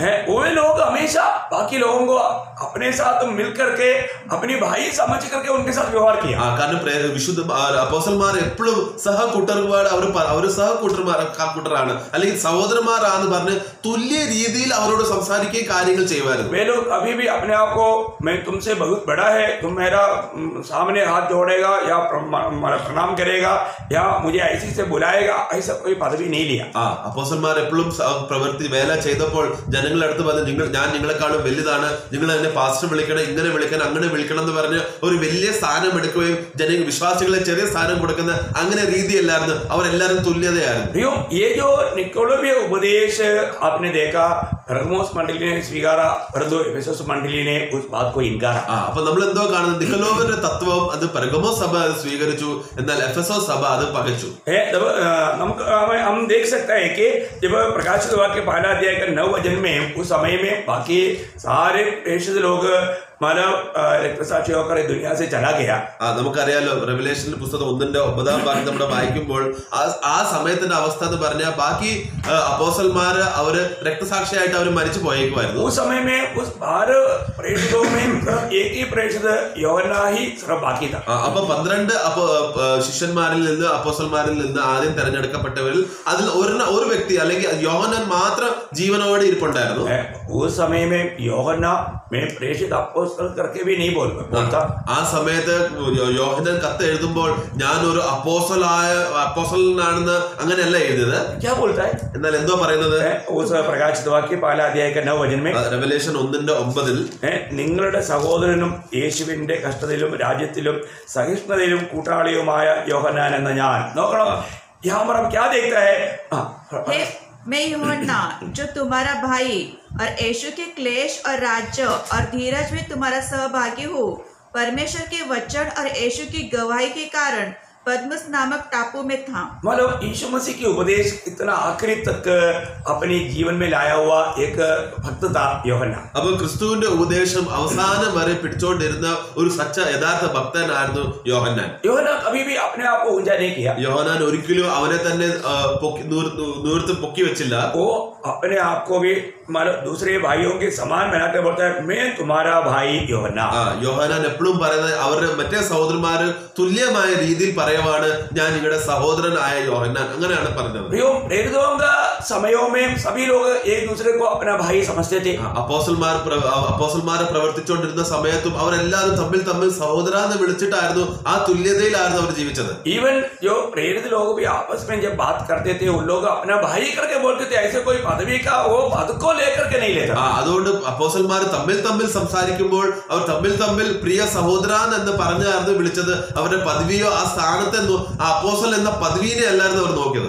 अगर आप देखेगा तो आपको मालूम है, जब प्रेषित पत्रोस जब प्रेषित पौलुस का बारे में जब बोलता है तो वो मतलब क्या बोलता है पौलुस का बारे में, किस रीति में बोलता है? आप दूसरा पत्रोस 3 अध्याय उसका 15 वचन में हम देख सकता है. പൗലോസിനെ സംഭാഷണം ചെയ്യുമ്പോൾ അല്ലെങ്കിൽ വിളിക്കുമ്പോൾ അല്ലെങ്കിൽ പൗലോസിനെ പറ്റി സംസാരിക്കുമ്പോൾ 2 പത്രോസ് 3:15 പത്രോസ് എങ്ങനെ വിളിക്കുന്നത് നോക്കിക്കേ. അങ്ങനെ തന്നെ നമ്മുടെ പ്രിയ സഹോദരനായ പൗലോസും തനിക്ക് ലഭിച്ച ജ്ഞാനത്തിനൊത്തവണ്ണം നിങ്ങൾക്ക് ഇതിനെക്കുറിച്ച് സംസാരിക്കുന്നു. അപ്പോൾ നമ്മുടെ പ്രിയ സഹോദരൻ अभी 3 का 15 और हमारे प्रभु के धीरज को उद्धार समझो, जैसा हमारे प्रिय भाई पौलुस ने भी उस ज्ञान के अनुसार जो उसे मिला तुम्हें लिखा है. हमारा प्रिय भाई पौलुस। നമ്മുടെ പ്രിയ സഹോദരനായ പൗലോസ്. अभी वहां पर कोई पदवी और कोई पद इस्तेमाल किया? അവിടെ എന്തെങ്കിലും ഒരു പദവി എന്ന അർത്ഥത്തിൽ, ഒരു സ്ഥാനം എന്ന അർത്ഥത്തിലാണോ പൗലോസിനെ വിളിച്ചത്? जब हम पूरा प्रेरितों का पूर्ण रूप में पढ़कर देखेगा तो मतलब वहां पर सब ये भाई प्रयोग हम अधिक देखता है. നമ്മൾ അപ്പോസ്തല പ്രവൃത്തിയുടെ പുസ്തകം നമ്മൾ വായിക്കുവാണെങ്കിൽ അത് വായിച്ചാൽ നമുക്ക് മനസ്സിലാകും അവിടെ സഹോദര എന്ന അർത്ഥത്തിലാണ് എല്ലാവരും വിളിച്ചിരിക്കുന്നത്. तो अभी यहाँ पर एक कोरिन्थ मंडली के लोग कितना उस समय में शुरुआत में ही बिगड़ गया आप देखिए. എന്നാൽ കൊരിന്ത്യ സഭയുടെ അവസ്ഥ എന്ന് പറഞ്ഞു കഴിഞ്ഞാൽ അവർ തുടക്കത്തിൽ തന്നെ അവരെ വഷളായി നമ്മൾ കാണുന്നുണ്ട്. वे लोग मतलब उस शुरुआत का समय में ही इन बातों में उपदेश में से मतलब उधर चुका था. അവര് കൊരിന്ത്യ സഭയുടെ അവസ്ഥ എന്ന് പറഞ്ഞാൽ അവർ ആരംഭത്തിൽ തന്നെ കർത്താവിന്റെ ഉപദേശത്തിൽ നിന്ന് വീണ് പോയിരിക്കും. वापस एक बार वही पहला कोरिन्थी तीसरा अध्याय का 3-4 वचन थोड़ा पढ़ेंगे. ഒരിക്കൽ നമ്മൾ പിന്നെയും കൂടെ 1 കൊരിന്ത്യർ 3-4 നമ്മൾ വായിക്കാം. क्योंकि अब तक शारीरिक हो, इसलिए कि जब तुम में डाह और झगड़े हैं तो क्या तुम शारीरिक नहीं और क्या मनुष्य की रीति पर नहीं चलते? क्योंकि जब एक कहता है कि मैं पौलुस का हूँ और दूसरा मैं अपोलोस का हूँ तो क्या तुम मनुष्य नहीं? मतलब यहाँ पर हम देखते हैं कि बिल्कुल कोरिन्थ मंडली के लोग साधारण से साधारण लोगों का रीति रिवाज को अपनाया करके यहाँ पर प्रेरित पौलुस उनका जीवन को देख करके पत्र लिखता है. അപ്പം പൗലോസ് കൊരിന്ത്യ സഭ വിശ്വാസികളുടെ അവസ്ഥ കണ്ടിട്ട് കത്ത് എഴുതുമ്പോൾ പറയുവാണ്, നിങ്ങൾ സാധാരണ മനുഷ്യന്റെ രീതിയിലുള്ള കാര്യങ്ങളല്ല നിങ്ങൾ സഭയിൽ ചെയ്യുന്നത്. हम लोग एक बात को जानना, നമ്മൾ ഒരു കാര്യം അറിയണം. एक मंडली जब इकट्ठा होता है സഭ ഒരുമിച്ച് കൂടി വരുമ്പോൾ निश्चय वो मंडली में 3 प्रकार का लोग रहेगा. നമ്മൾ ആ സഭയിൽ 3 പ്രകാരമുള്ള വിശ്വാസികൾ കാണും. क्योंकि एक विश्वासी नहीं है और शारीरिक हमारा उसका नया जन्म नहीं हुआ कुछ लोग रहेगा. ഒന്ന് സ്വാഭാവികമായ വിശ്വാസികൾ, അതായത് രക്ഷിക്കപ്പെടാത്ത ഒരു കൂട്ടരായിരിക്കും. आप लोग मतलब उसी मतलब पहला कोरिन्थी उसका दूसरा अध्याय का 14 वचन में पढ़ता है. അത് 1 കൊരിന്ത്യർ 2:14 വാക്യത്തിൽ വായിക്കുന്നുണ്ട്. परंतु शारीरिक मनुष्य परमेश्वर के आत्मा की बातें ग्रहण नहीं करता, क्योंकि वे उसकी दृष्टि में मूर्खता की बातें हैं और न वो उन्हें जान सकता है, क्योंकि उनकी जांच आत्मिक रीति से होती है. എന്നാൽ പ്രാകൃത മനുഷ്യൻ ദൈവാത്മാവിന്റെ ഉപദേശം കൈക്കൊള്ളുന്നില്ല, അത് അവന് പോഷത്വമാകുന്നു, ആത്മീകമായി വിവേചിക്കേണ്ടതാകിയാൽ അത് അവന് ഗ്രഹിപ്പാൻ കഴിയുന്നുമില്ല. അപ്പൊ यहाँ पर हम क्या देखता है? ഇവിടെ നമ്മൾ കാണുന്നത് शारीरिक व्यक्ति, പ്രാകൃത മനുഷ്യൻ. ये शारीरिक व्यक्ति बोलेगा तो ഈ പ്രാകൃതൻ മനുഷ്യൻ എന്ന് പറഞ്ഞാൽ उनका नया जन्म नहीं हुआ, അവരുടെ വീണ്ടെടുപ്പ് നടന്നിട്ടില്ല, उसमें प्रभु की आत्मा नहीं. അവരിൽ ദൈവത്തിന്റെ ആത്മാവില്ല. प्रभु की आत्मा जब तक नहीं है तो आत्मिक बात को कैसे समझ सकता? ദൈവത്തിന്റെ ആത്മാവില്ലെങ്കിൽ എങ്ങനെ ആത്മീയ കാര്യങ്ങൾ അവർ മനസ്സിലാക്കാൻ പറ്റും? मतलब ऐसे लोगों के बारे में मतलब यूदा ने भी लिखा है. यूदा का पत्री से भी एक वचन में आपको पढ़ा. ഇതേപോലത്തെ ഒരു കാര്യം യൂദാന്റെ പുസ്തകത്തിൽ നമ്മൾ എഴുതിയിട്ടുണ്ട്. യൂദായുടെ ലേഖനം उसका 19 वचन, അതിൽ 19 വാക്യം. യൂദാ 19. ഭിന്നത ഉണ്ടാക്കുന്നവർ പ്രാകൃതന്മാർ, ആത്മാവില്ലാത്തവർ. ये वे है जो फूट डालते हैं, ये शारीरिक लोग हैं जिसमें आत्मा नहीं. यहाँ पर ये लोगों के बारे में लिखा है कि ये शारीरिक लोग हैं. അപ്പൊ ഇവിടെ എഴുതിയിരിക്കുന്ന അവർ പ്രാകൃതന്മാരാണ്. इसका मतलब क्या है कि मंडली में आने वाला अभी प्रभु के आगमन में मंडली उड़ा लिया जाएगा बोलेगा तो ये शारीरिक लोग उड़ा लिया नहीं जाएगा. അപ്പൊ കർത്താവിന്റെ സഭ എടുക്കപ്പെടുന്നു പറഞ്ഞു കഴിഞ്ഞാൽ ഈ പ്രാകൃതന്മാർക്ക് വരുന്നവർ അവർ എടുക്കപ്പെടത്തില്ല. वे लोग भी शायद बोल सकते हैं कि मैं भी मंडली में आता था, അവർ ചിലപ്പം പറയും, അയ്യോ നമ്മളും സഭയിൽ വരുന്നുണ്ടല്ലോ, या मैं भी वचन सुनता था, ഞാനും വചനം കേൾക്കുന്നുണ്ടായിരുന്നല്ലോ. मतलब ऐसा बहुत कुछ. और आपको मालूम है कई मंडली में उधार नहीं पाए हुए लोगों को भी प्रवेश दे देता है. നമുക്ക് ചില സഭയിൽ എന്ന് പറഞ്ഞാൽ ഈ രക്ഷിക്കപ്പെടാത്തവർക്കും കർത്താവിന് മേശ കൊടുക്കാറുണ്ട്. इसका मतलब वो लोग बोलेगा मेष भी लेता था. അപ്പൊ ഈ കൂട്ടർ എന്ത് സാക്ഷ്യം പറയും? നമ്മൾ കർത്താവിന് മേശ എടുക്കുമായിരുന്നു. इवन किसी लिए कई लोग नया जन्म ना पाते हुए बपतिस्मा लेकर के मेष लेकर के इस प्रकार जीने वाले लोग भी है. നമുക്കറിയാലോ ചില വിശ്വാസി എന്ന് പറഞ്ഞ അവസ്ഥ എന്ന് പറഞ്ഞാൽ അവർ രക്ഷിക്കപ്പെട്ടിട്ടില്ല, എന്നാലും അവർ സ്നാനപ്പെട്ട് കർത്താവിന്റെ മേശ ഭാഗമെടുക്കും, സഭയിൽ വരും, നല്ല സഹോദര ഐക്യം എല്ലാ കാര്യങ്ങളും ചെയ്യും, എന്നാൽ രക്ഷിക്കപ്പെട്ടിട്ടില്ലായിരിക്കും. कई लोगों को लगता है कि मैं मेष लिया तो मैं स्वर्ग जाएगा. ചിലവർ എന്താ വിശ്വസിക്കുന്നത്, ഞാൻ കർത്താവിന്റെ മേശ എടുത്തുകൊണ്ട് ഞാൻ സ്വർഗത്തിൽ പോകും. नहीं, അങ്ങനെ ഒരിക്കലും ഇല്ല പ്രിയം. ऐसा धोखा मत खाओ. അങ്ങനെ നമ്മള്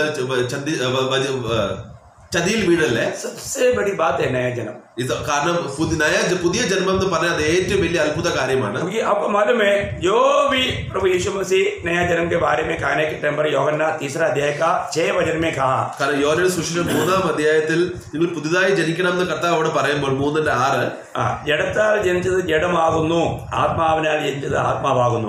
क्योंकि जो शरीर से जन्मा है वह शरीर है और जो आत्मा से जन्मा है वह आत्मा है.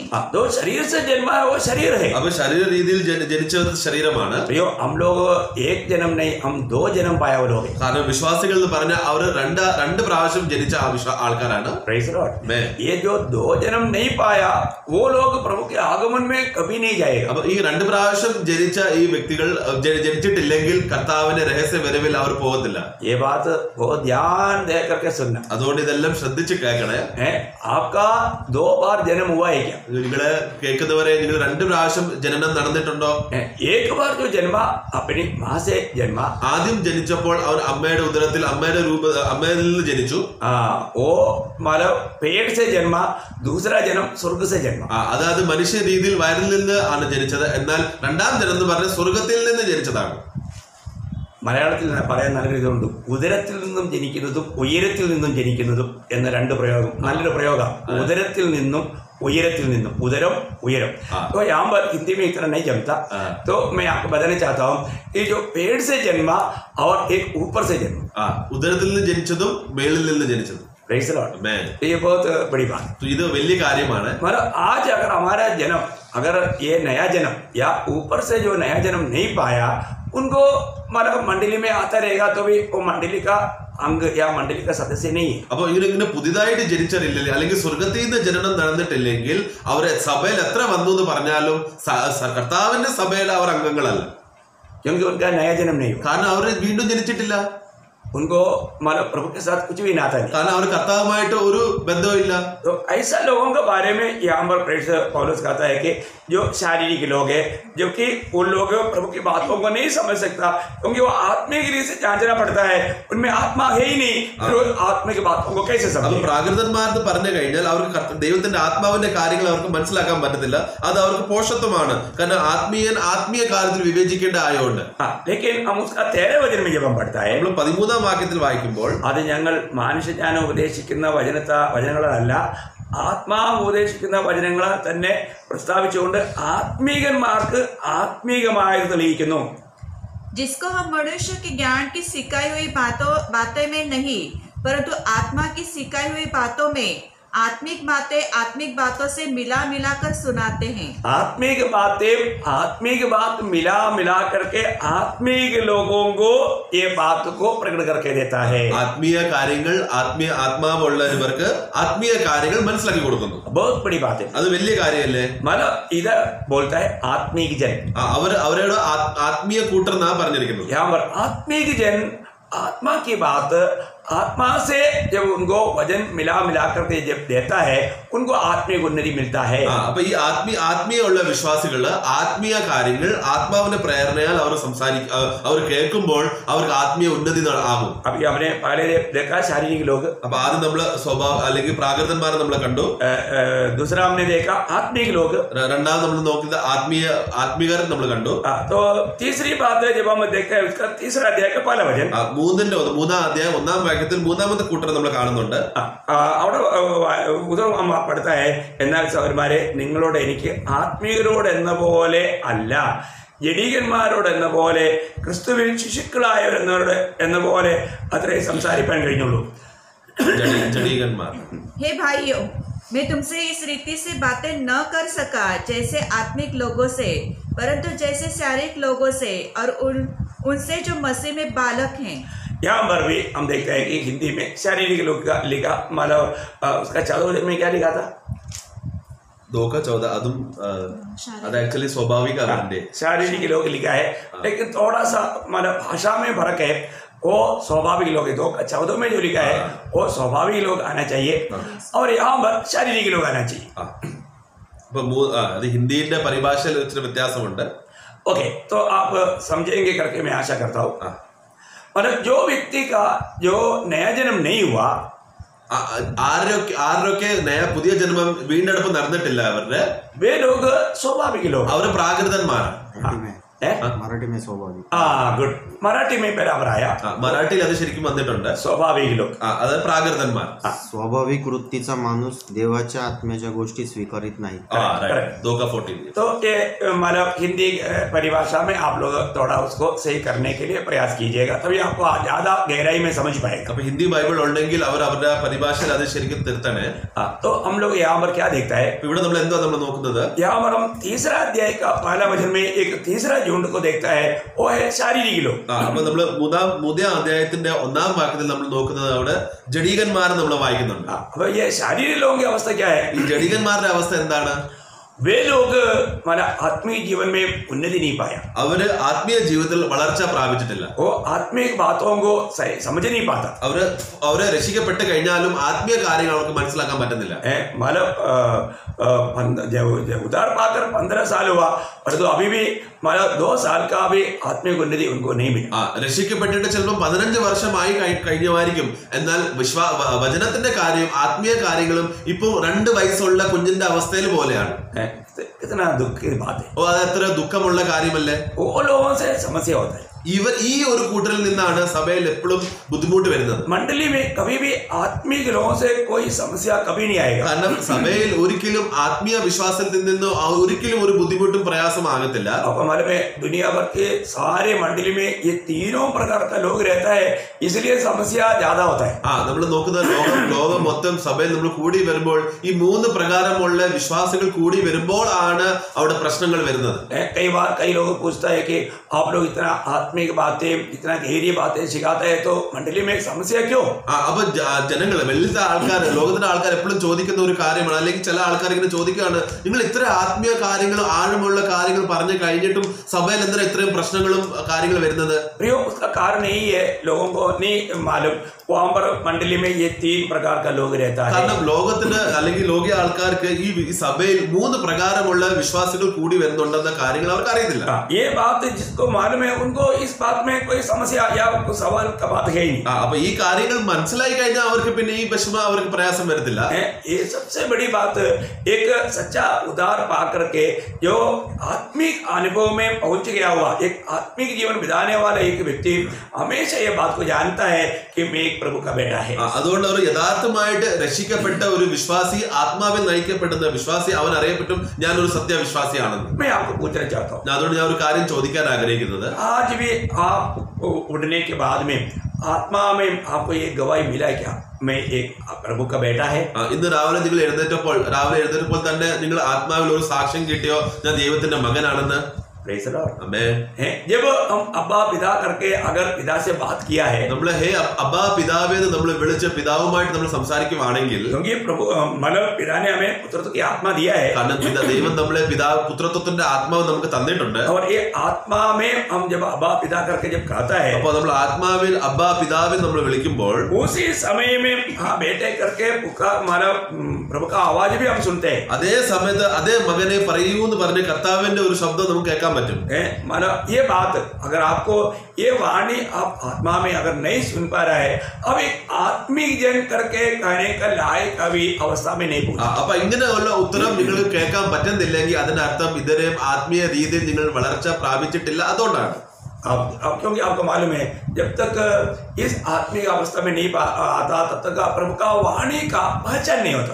കാരണം നമ്മൾ ആത്മീയ വിഷയത്തിൽ നമ്മൾ ആത്മാവിൽ വളർച്ച നമ്മൾ പ്രാപിച്ചില്ലെങ്കിൽ കർത്താവിന്റെ കാര്യങ്ങൾ നമുക്ക് കേൾക്കാനും ഗ്രഹിക്കാനും മനസ്സിലാക്കാനും പറ്റത്തില്ല. അത് നമ്മൾ പല പ്രാവശ്യം 1 ശമൂവേൽ 3:7-21 വായിക്കുമ്പോൾ ശമൂവേലിന്റെ ജീവിതത്തിലെ അവസ്ഥയെക്കുറിച്ച് പഠിക്കുമ്പോൾ हम लोग 1 शमूएल उसका 3रा अध्याय का 7 और 21 वचन में जब हम शमूएल के बारे में जब पढ़ता है, वहां पर हम देखते हैं कि शमूएल यहोवा को नहीं जाना था, इसलिए उसका वचन को भी नहीं जान पाया, उसका बुलाहट को वो नहीं समझ पाया. അതുകൊണ്ട് നമ്മൾ 1 ശമൂവേൽ 3 അധ്യായത്തിൽ നമ്മൾ വായിച്ചു കഴിഞ്ഞാൽ അതിന്റെ 7-ാം വാക്യവും उसका 3रा अध्याय का 7 वचन 3:7 നമ്മൾ വായിച്ച കർത്താവ് 3:7 उस समय तक शमूएल यहोवा को नहीं पहचानता था और न यहोवा का वचन ही उस पर प्रकट हुआ था। അവൻ ദൈവത്തെ അറിഞ്ഞിട്ടില്ലായിരുന്നു, കർത്താവിന്റെ വചനവും അവനിൽ പ്രകടമായിട്ടില്ലായിരുന്നു. तो एक प्रकार एक शारीरिक व्यक्ति का अवस्था क्या है, अब जैसे प्रभु को जानना चाहिए अभी तक जाने नहीं. അപ്പം ഈ ജഡികന്മാരുടെ അവസ്ഥ എന്ന് പറഞ്ഞു കഴിഞ്ഞാൽ അവർ കർത്താവിനെ ഏത് രീതിയിൽ അറിയേണ്ട അവസ്ഥ ചെയ്യണം അത് അവൻ ചെയ്തിട്ടില്ല. അവരുടെ വളർച്ച വന്നിട്ടില്ല. आत्मीय प्रभु को जानते हैं, എന്നാൽ ഒരു ആത്മീകൻ കർത്താവിനെ അറിയുന്നുണ്ട്. पौलुस ने गवाही दिया कि मैं जिस पर विश्वास किया मैं उसको जानता हूँ. പൗലോസ് എന്ന സാക്ഷ്യം പറഞ്ഞ ഞാൻ ആരിൽ വിശ്വസിക്കുന്നു അവനെ ഞാൻ അറിയുന്നു. प्रियो हम प्रभु को जानना है. അതുകൊണ്ട് കർത്താവ് പ്രിയപ്പെട്ടവർ നമ്മൾ കർത്താവിനെ അറിയണം. इसका मतलब हम प्रभु को पूर्ण रूप में जान लिया ऐसा भी नहीं. അതുകൊണ്ട് ഒരിക്കലും ചിന്തിച്ചു പോകല്ലേ ഞാൻ കർത്താവിനെ പൂർണ്ണ രീതിയിൽ എല്ലാ രീതിയിൽ ഞാൻ അറിഞ്ഞു കഴിഞ്ഞു എന്ന് അങ്ങനെ ചിന്തിക്കല്ലേ. वो तो अनंत काल तक भी हम नहीं जान पाए. കാരണം അത് നമ്മൾ അനന്ത നിത്യതയിൽ എത്തി കഴിഞ്ഞാലും നമ്മൾ കർത്താവിനെ പൂർണ്ണ രീതിയിൽ നമുക്ക് അറിയാൻ പറ്റത്തില്ല. उसका गहराई में नहीं जा सकता. കാരണം അതിന്റെ ആഴത്തിൽ നമുക്ക് ഒരിക്കലും പോകാൻ പറ്റത്തില്ല. मैं एक बात आपको बताना चाहता हूँ. അതുകൊണ്ട് ഒരു കാര്യം ഞാൻ പറയാൻ ആഗ്രഹിക്കുന്നത് हमारे आत्मीय जीवन में ये जो शारीरिक अवस्था जो है वो प्रभु इस्तेमाल करने लायक एक अवस्था नहीं. അതുകൊണ്ട് നമ്മൾ ഈ ആത്മീയ ജീവിതം നമ്മൾ ജീവിക്കുമ്പോൾ നമ്മുടെ ജഡത്തിന്റെ അവസ്ഥയിലായി പോയി കഴിഞ്ഞാൽ ക്രിസ്തുവിനെ നമുക്ക് ഉപയോഗിക്കാൻ പറ്റത്തില്ല. ക്രിസ്തുവിനെ ക്രിസ്തു നമ്മളെ ഉപയോഗിക്കാൻ പറ്റത്തില്ല. क्रिस्तुविने उपयोग ഇല്ല ക്രിസ്തു നമ്മളെ ഉപയോഗിക്കാൻ പറ്റത്തില്ല. आप लोग थोड़ा माफ करना क्योंकि वो हमारे भाषा का थोड़ा प्रॉब्लम आता है. आप लोग थोड़ा उसमें क्षमा करना. ക്ഷമിക്കണേ. ചിലപ്പോൾ ട്രാൻസ്ലേഷൻ ചെയ്യുമ്പോൾ ചില വാക്കുകൾ തെറ്റിപ്പോവും, അതുകൊണ്ട് നിങ്ങൾ ക്ഷമിക്കണം. प्रभु बहुत धन्यवाद देते हैं. ദൈവം നമ്മളെ സഹായിക്കട്ടെ. मतलब एक बात को जानना है कि अगर हम प्रभु के आत्मिक इस्तेमाल होना है तो हमें एक आत्मिक जन बनकर रहना चाहिए. അതുകൊണ്ട് നമ്മൾ കർത്താവിന്റെ സന്നിധിയിൽ നമ്മൾ പ്രയോജനമായിട്ട് ഉപയോഗിക്കപ്പെടണമെങ്കിൽ നമ്മൾ ആത്മികരായിരിക്കണം. तो यहाँ पर एक आत्मिक जन हमेशा प्रभु का ये वाणी सुनता है. അതുകൊണ്ട് ആത്മീയ വ്യക്തി എന്ന് പറഞ്ഞ വിശ്വാസി എന്ന് പറഞ്ഞ എപ്പോഴും കർത്താവിന്റെ കാര്യങ്ങൾ കേൾക്കും. रोमियो का पत्री 8 अध्याय का 16 वचन में റോമിയോ ലേഖനം 8:16 നമ്മൾ വായിക്കുന്നത് 8:16 आत्मा आप ही हमारे आत्मा के साथ गवाही देते हैं कि हम परमेश्वर की संतान हैं. तो അപ്പം നമ്മൾ ഇവിടെ വായിക്കുന്നത് നാം ദൈവത്തിന്റെ മക്കൾ എന്ന് ആത്മാവ് താനും നമ്മുടെ ആത്മാവോട് ചേർന്ന് സാക്ഷ്യം പറയും. तो हम यहाँ पर ये बात को जानना है. अब ഇത് നമ്മൾ ഒരു കാര്യം അറിയേണ്ടത് आत्मा हमारे आत्मा के साथ एक गवाही देता है. പരിശുദ്ധാത്മാവ് നമ്മുടെ ആത്മാവിനോട് സാക്ഷ്യം പറയുന്നത് क्या गवाही देता है? അതെന്താണ് സാക്ഷ്യം? प्रभु का बेटा है, प्रभु का बेटी है, നീ ദൈവത്തിന്റെ മകനാണ്, ദൈവത്തിന്റെ മകളാണ്. प्रियो ये अनुभव ये आवाज आप सुन पा रहे हैं क्या? ഈ ശബ്ദം നിങ്ങൾ കേൾക്കുന്നുണ്ടോ? ये सुन पाता है तो निश्चय आप एक आत्मिक जन है. ഈ ശബ്ദം കേൾക്കാൻ പറ്റുന്നുണ്ടെങ്കിൽ നിങ്ങൾ യഥാർത്ഥമായിട്ട് നിങ്ങൾ ഒരു ആത്മികനാണ്. आज बहुत लोग शायद ये आवाज को नहीं पहचानते. ഇന്ന് ഒത്തിരി പേര് ഇങ്ങനെ യഥാർത്ഥമായിട്ട് ഈ ആത്മീയ ശബ്ദം കേൾക്കാൻ പറ്റുന്നില്ലായിരിക്കും. सिर्फ इतना ही नहीं, ഇത്ര മാത്രമല്ല इसका 14 वचन में हम क्या लिखता है? അതിന്റെ 14-ാം വാക്യം നമ്മൾ എന്താ വായിക്കുന്നത്? ദൈവാത്മാവ് നടത്തുന്നവർ ദൈവത്തിന്റെ മക്കളാകുന്നു. 8:14 इसलिए कि जितने लोग परमेश्वर के आत्मा के चलाए चलते हैं वे ही परमेश्वर के पुत्र है. आत्मिक जन हमेशा आत्मा की चलाए चलेगा. ഒരു ആത്മീകൻ എപ്പോഴും ആത്മീയ നടത്തിപ്പിൽ നടക്കും. हम लोग मैं सिर्फ दुख के लिए बोल करके मतलब मैं विश्वासी बोल करके लेवल विश्वासी बन करके नहीं चलना. നമ്മളെ ഞാൻ മുങ്ങിയിട്ടാണ് വന്നതെന്ന് പറഞ്ഞിട്ട് അതുകൊണ്ട് ഞാൻ രക്ഷിക്കപ്പെട്ടു എന്ന് അങ്ങനെ പറഞ്ഞ ഒരു പേരായിട്ടുള്ള ഒരു വിശ്വാസി ആകല്ലേ. हमने देखा जो नया जन्म जो हमने पहले हम अपनी माँ से जन्म लिया, अभी हमने नया जन्म प्रभु से पाया, वो आत्मा में नया जन्म पाया. वे लोग आत्मा में बढ़ करके फिर आत्मा में चलना भी है. അതുകൊണ്ട് നമ്മളെ വിശ്വാസികളുടെ അവസ്ഥ എന്ന് പറഞ്ഞു കഴിഞ്ഞാൽ എന്താണ്? അവർ ആദ്യം ഉദരത്തിൽ നിന്ന് ജനിച്ചു, പിന്നെ നമ്മൾ കാണുന്ന അവർ സ്വർഗത്തിൽ നിന്ന് ഉയരത്തിൽ നിന്ന് ജനിച്ചു. ഈ ഉയരത്തിൽ നിന്ന് ജനിച്ചവർ എന്താ? ആത്മാവിൽ നടക്കപ്പെട്ടവരാണ്. അവർ ആത്മാവിന്റെ കാര്യം കേൾക്കുകയും ആത്മാവിൽ വളരുകയും ചെയ്യും. वे लोगों ने आत्मा में नया जन्म पाने के बाद में वो आत्मा में चलना भी सीखता है. അവർ ആത്മാവിൽ പുതിയ ജന്മം കിട്ടിയോണ്ട് അവർ ആത്മാവിനനുസരിച്ച് നടക്കുന്നവരും ആവും. और आत्मा के अनुसार जब चलता है तो उनको ये बात का गवाही रहता है कि मैं एक प्रभु का बेटा है. അവർ ആത്മാവിനെ കേട്ട് അനുസരിച്ച് അവർ നടക്കുവാണെങ്കിൽ അവർക്കൊരു സാക്ഷ്യവുമുണ്ട്, നമ്മൾ ദൈവത്തിന്റെ മകനാണ്. और प्रभु का वचन उसको ये बात को सिद्ध करके देता है. കർത്താവിന്റെ വചനവും അവർക്ക് അത് പൂർണ്ണതയിൽ യഥാർത്ഥമായി അവർക്ക് സ്പഷ്ടമാക്കി കൊടുത്തോണ്ടിരിക്കും. हम देखते हैं पहले वचन तीसरा अध्याय का तीसरा अध्याय का वचन में हम क्या पढ़ता है? 1 യോഹന്നാൻ 3:1 വാക്യത്തിൽ എന്താണ് എഴുതിയിരിക്കുന്നത്? കാൺമീൻ നാം ദൈവമക്കൾ എന്ന് വിളിക്കപ്പെടുവാൻ പിതാവ് നമുക്ക് എത്ര വലിയ സ്നേഹം നൽകിയിരിക്കുന്നു, അങ്ങനെ തന്നെ നാം ആകുന്നു. ലോകം അവനെ അറിഞ്ഞിട്ടില്ലായതുകൊണ്ട് നമ്മയും അറിയുന്നില്ല. देखो पिता ने हमसे कैसा प्रेम किया है कि हम परमेश्वर की संतान कहलाए, और हम है भी. इस कारण संसार हमें नहीं जानता क्योंकि उसने उसे भी नहीं जाना. ये कितना गंभीर बात है। അപ്പൊ എത്ര മൂല്യമായുള്ള കാര്യമല്ലേ? आज भी दुनिया ने प्रभु को नहीं जाना, ഇന്നും ലോകം കർത്താവിനെ അറിഞ്ഞിട്ടില്ല. इसलिए प्रभु का वास्तव में मंडली को भी नहीं जाना. അതുകൊണ്ട് കർത്താവിന്റെ യഥാർത്ഥ സഭയെയും ഈ ലോകം അറിഞ്ഞിട്ടില്ല. आज दुनिया जो जानता है वो मसीह धर्म को जानता है, मसीह संगठनाओं को जानता है. रियली जो प्रभु का एक छोटा झुंड प्रभु का सच में प्रभु का शरीर बन करके प्रभु के लिए जीता है, प्रभु उसमें जी रहा है, वो लोगों को दुनिया नहीं जानता. ഇന്ന് ലോകം എന്ന് പറഞ്ഞ ക്രിസ്തീയ ധർമ്മവും ക്രിസ്തീയ സംഘടനയും ഈ കാര്യങ്ങളെ അവർ അറിയുന്നുള്ളൂ. എന്നാൽ ക്രിസ്തീയ സഭ എന്ന് പറഞ്ഞു കഴിഞ്ഞാൽ ഒരു ചെറിയ കൂട്ടമാണ്, ആത്മാവിന്റെ അനുസരണത്തിൽ നടക്കുന്ന ഒരു കൂട്ടറാന്നുള്ള സത്യം അവർ അറിയുന്നില്ല. आप जानते हैं प्रभु ने अपने झुंड के बारे में जब लूका 12:32 में क्या कहा, एक छोटे झुंड, मतलब प्रभु का झुंड प्रियो आप जैसे सोचता है वो हजारों होगा, वो बहुत बड़े बड़े झुंड नहीं, एक छोटा झुंड है. वो छोटा झुंड ही वास्तव में प्रभु का राज्य का योगी. നമ്മള് ലൂക്കോസിന്റെ സുവിശേഷം 12-32 വാക്യത്തിൽ നമ്മൾ വായിക്കുമ്പോൾ കർത്താവ് എന്തോ സഭയെ പറ്റി സാക്ഷ്യം പറഞ്ഞ് ചെറിയ ആട്ടും കൂട്ടരെ, ചെറിയ ഒരു കൂട്ടരെ എന്നാ പറഞ്ഞിരിക്കുന്നത്. ഇന്ന് ലോകം മനസ്സിലാക്കിയത് സഭ എന്ന് പറഞ്ഞ വലിയ ആൾക്കൂട്ടമാണ്, എന്നാൽ കർത്താവ് സാക്ഷ്യം പറഞ്ഞത് ചെറിയ ഒരു കൂട്ടമാണ്. ഈ ചെറിയ കൂട്ടരാണ് യഥാർത്ഥ ആത്മികരും സഭയുള്ള അവസ്ഥയിൽ ഇരിക്കുന്നത്. प्रभु के द्वारा पढ़िएगा उसको. हे छोटे झुंड मत डर, क्योंकि तुम्हारे पिता को यही भाया है कि तुम्हें राज्य दे. देखा, मतलब अभी लोग क्या सोचते हैं, अरे वो बहुत बड़ा झुंड है, उधर भीड़ बहुत है, बहुत बड़े बड़े ज्ञानी लोग हैं, विद्वान लोग हैं, एक डॉक्टर से इंजीनियर से बड़े बड़े IAS लोग हैं, मले MB MLA मंत्री सब है, वो बहुत भीड़ भी है. हाँ, वो लोग इतना बुद्धू नहीं है, वो लोग इतना ज्ञानी लोग है, बहुत बड़ा लोग है. लोग बहुत बार ऐसे विषय को देख करके टोकर करते. ഇന്ന് ചില കൂട്ടർ ആൾക്കാർ എന്ന് പറഞ്ഞാൽ അവരെന്താ സഭയെ നോക്കുമ്പോൾ അവർ എന്തോ നോക്കിയിട്ടാണ് പറയുന്നത് സഭയാണെന്ന്, അവിടെ ആൾക്കൂട്ടം നോക്കിയിട്ടാണ്. ഈ സഭയിൽ ഒത്തിരി ആൾക്കാർ വരുന്നുണ്ട്, അതിന് ഈ സഭയുടെ പ്രത്യേകത എന്ന് പറഞ്ഞാൽ വലിയ ബുദ്ധിമാന്മാരുണ്ട്, ജ്ഞാനിമാരുണ്ട്, ഡോക്ടേഴ്സ് ഉണ്ട്, MBA-കാരുണ്ട്, എഞ്ചിനീയർ ഉണ്ട്, മന്ത്രി വരെ ആ സഭയിൽ വരുന്നുണ്ട്. അപ്പൊ ഇവർ ഇങ്ങനെ കൂടി വരുന്ന പൊട്ടന്മാരാണോ? അവർക്ക് വിവരമില്ലേ, കാര്യങ്ങൾ അറിയുന്നില്ല. അത് മാത്രമല്ല ആൾക്കൂട്ടം നോക്കിക്ക് എത്ര വലിയ ആൾക്കൂട്ടമാണ്, ദൈവം എത്ര അത്ഭുത രീതിയിലാണ് അവിടെ പ്രവർത്തിക്കുന്നതെന്ന് പറഞ്ഞ് ഇങ്ങനെ ഒരു തെറ്റിദ്ധാരണ, ആൾക്കൂട്ടത്തെ നോക്കി തെറ്റിദ്ധാരണ ചെയ്തിട്ട് ഇതാണ് യഥാർത്ഥ സഭ എന്ന് പറയുന്ന ചില കൂട്ടരുണ്ട്. इतना नहीं, उनका बीच में बड़े बड़े चिन्ह चमत्कार भी होता है. അത് മാത്രമല്ല ഇവരുടെ ഇടയിൽ പോയി നോക്കിക്കേ എത്ര വലിയ അത്ഭുതമാണ് നടക്കുന്നത്, എത്ര വലിയ ചിഹ്നങ്ങളാണ് നടക്കുന്നത്. और वो लोग बोलता है कि आप प्रभु को देगा तो प्रभु तुमको देगा, तुमको गरीब नहीं तुमको अमीर बनाएगा. दुनिया का सारे बातें आशीष की बातें मिला करके ये बड़े झुंड को भरमाता है. എന്നിട്ട് അവരുടെ സന്ദേശം എന്താണ്? നിങ്ങൾ ദൈവത്തിന് ഇച്ചിരി കൊടുത്താൽ ദൈവം നിങ്ങൾക്ക് ഒത്തിരി തരും, അത് നിങ്ങൾ ദൈവത്തിന് കൊടുക്കുകയും നിങ്ങൾ ദശാംശം തരുകയും സഭയിൽ കൊടുക്കുകയും എന്ന് പറഞ്ഞ് നിങ്ങൾ ലോകത്തിൽ വലിയവരാവെന്ന് പറഞ്ഞ് ലോകത്തിന്റെ കാര്യം പറഞ്ഞിട്ട് ആൾക്കാരെ കൂട്ടുന്ന ഒരു തത്വമാണ് ഈ ലോകത്തിന്റെ സഭയിൽ. ऐसा झुंड आज भी बहुत लोगों को बहुत पसंद है. ഇങ്ങനത്തെ ഒരു കൂട്ടം, ഇങ്ങനത്തെ ഒരു സഭ, നമ്മൾ ജഡത്തിന്റെ കാര്യം ലോകത്തിന്റെ സുഖ കാര്യങ്ങൾ പറയുന്നത് കേൾക്കാൻ ചില വിശ്വാസികൾക്ക് ഇഷ്ടമാണ്.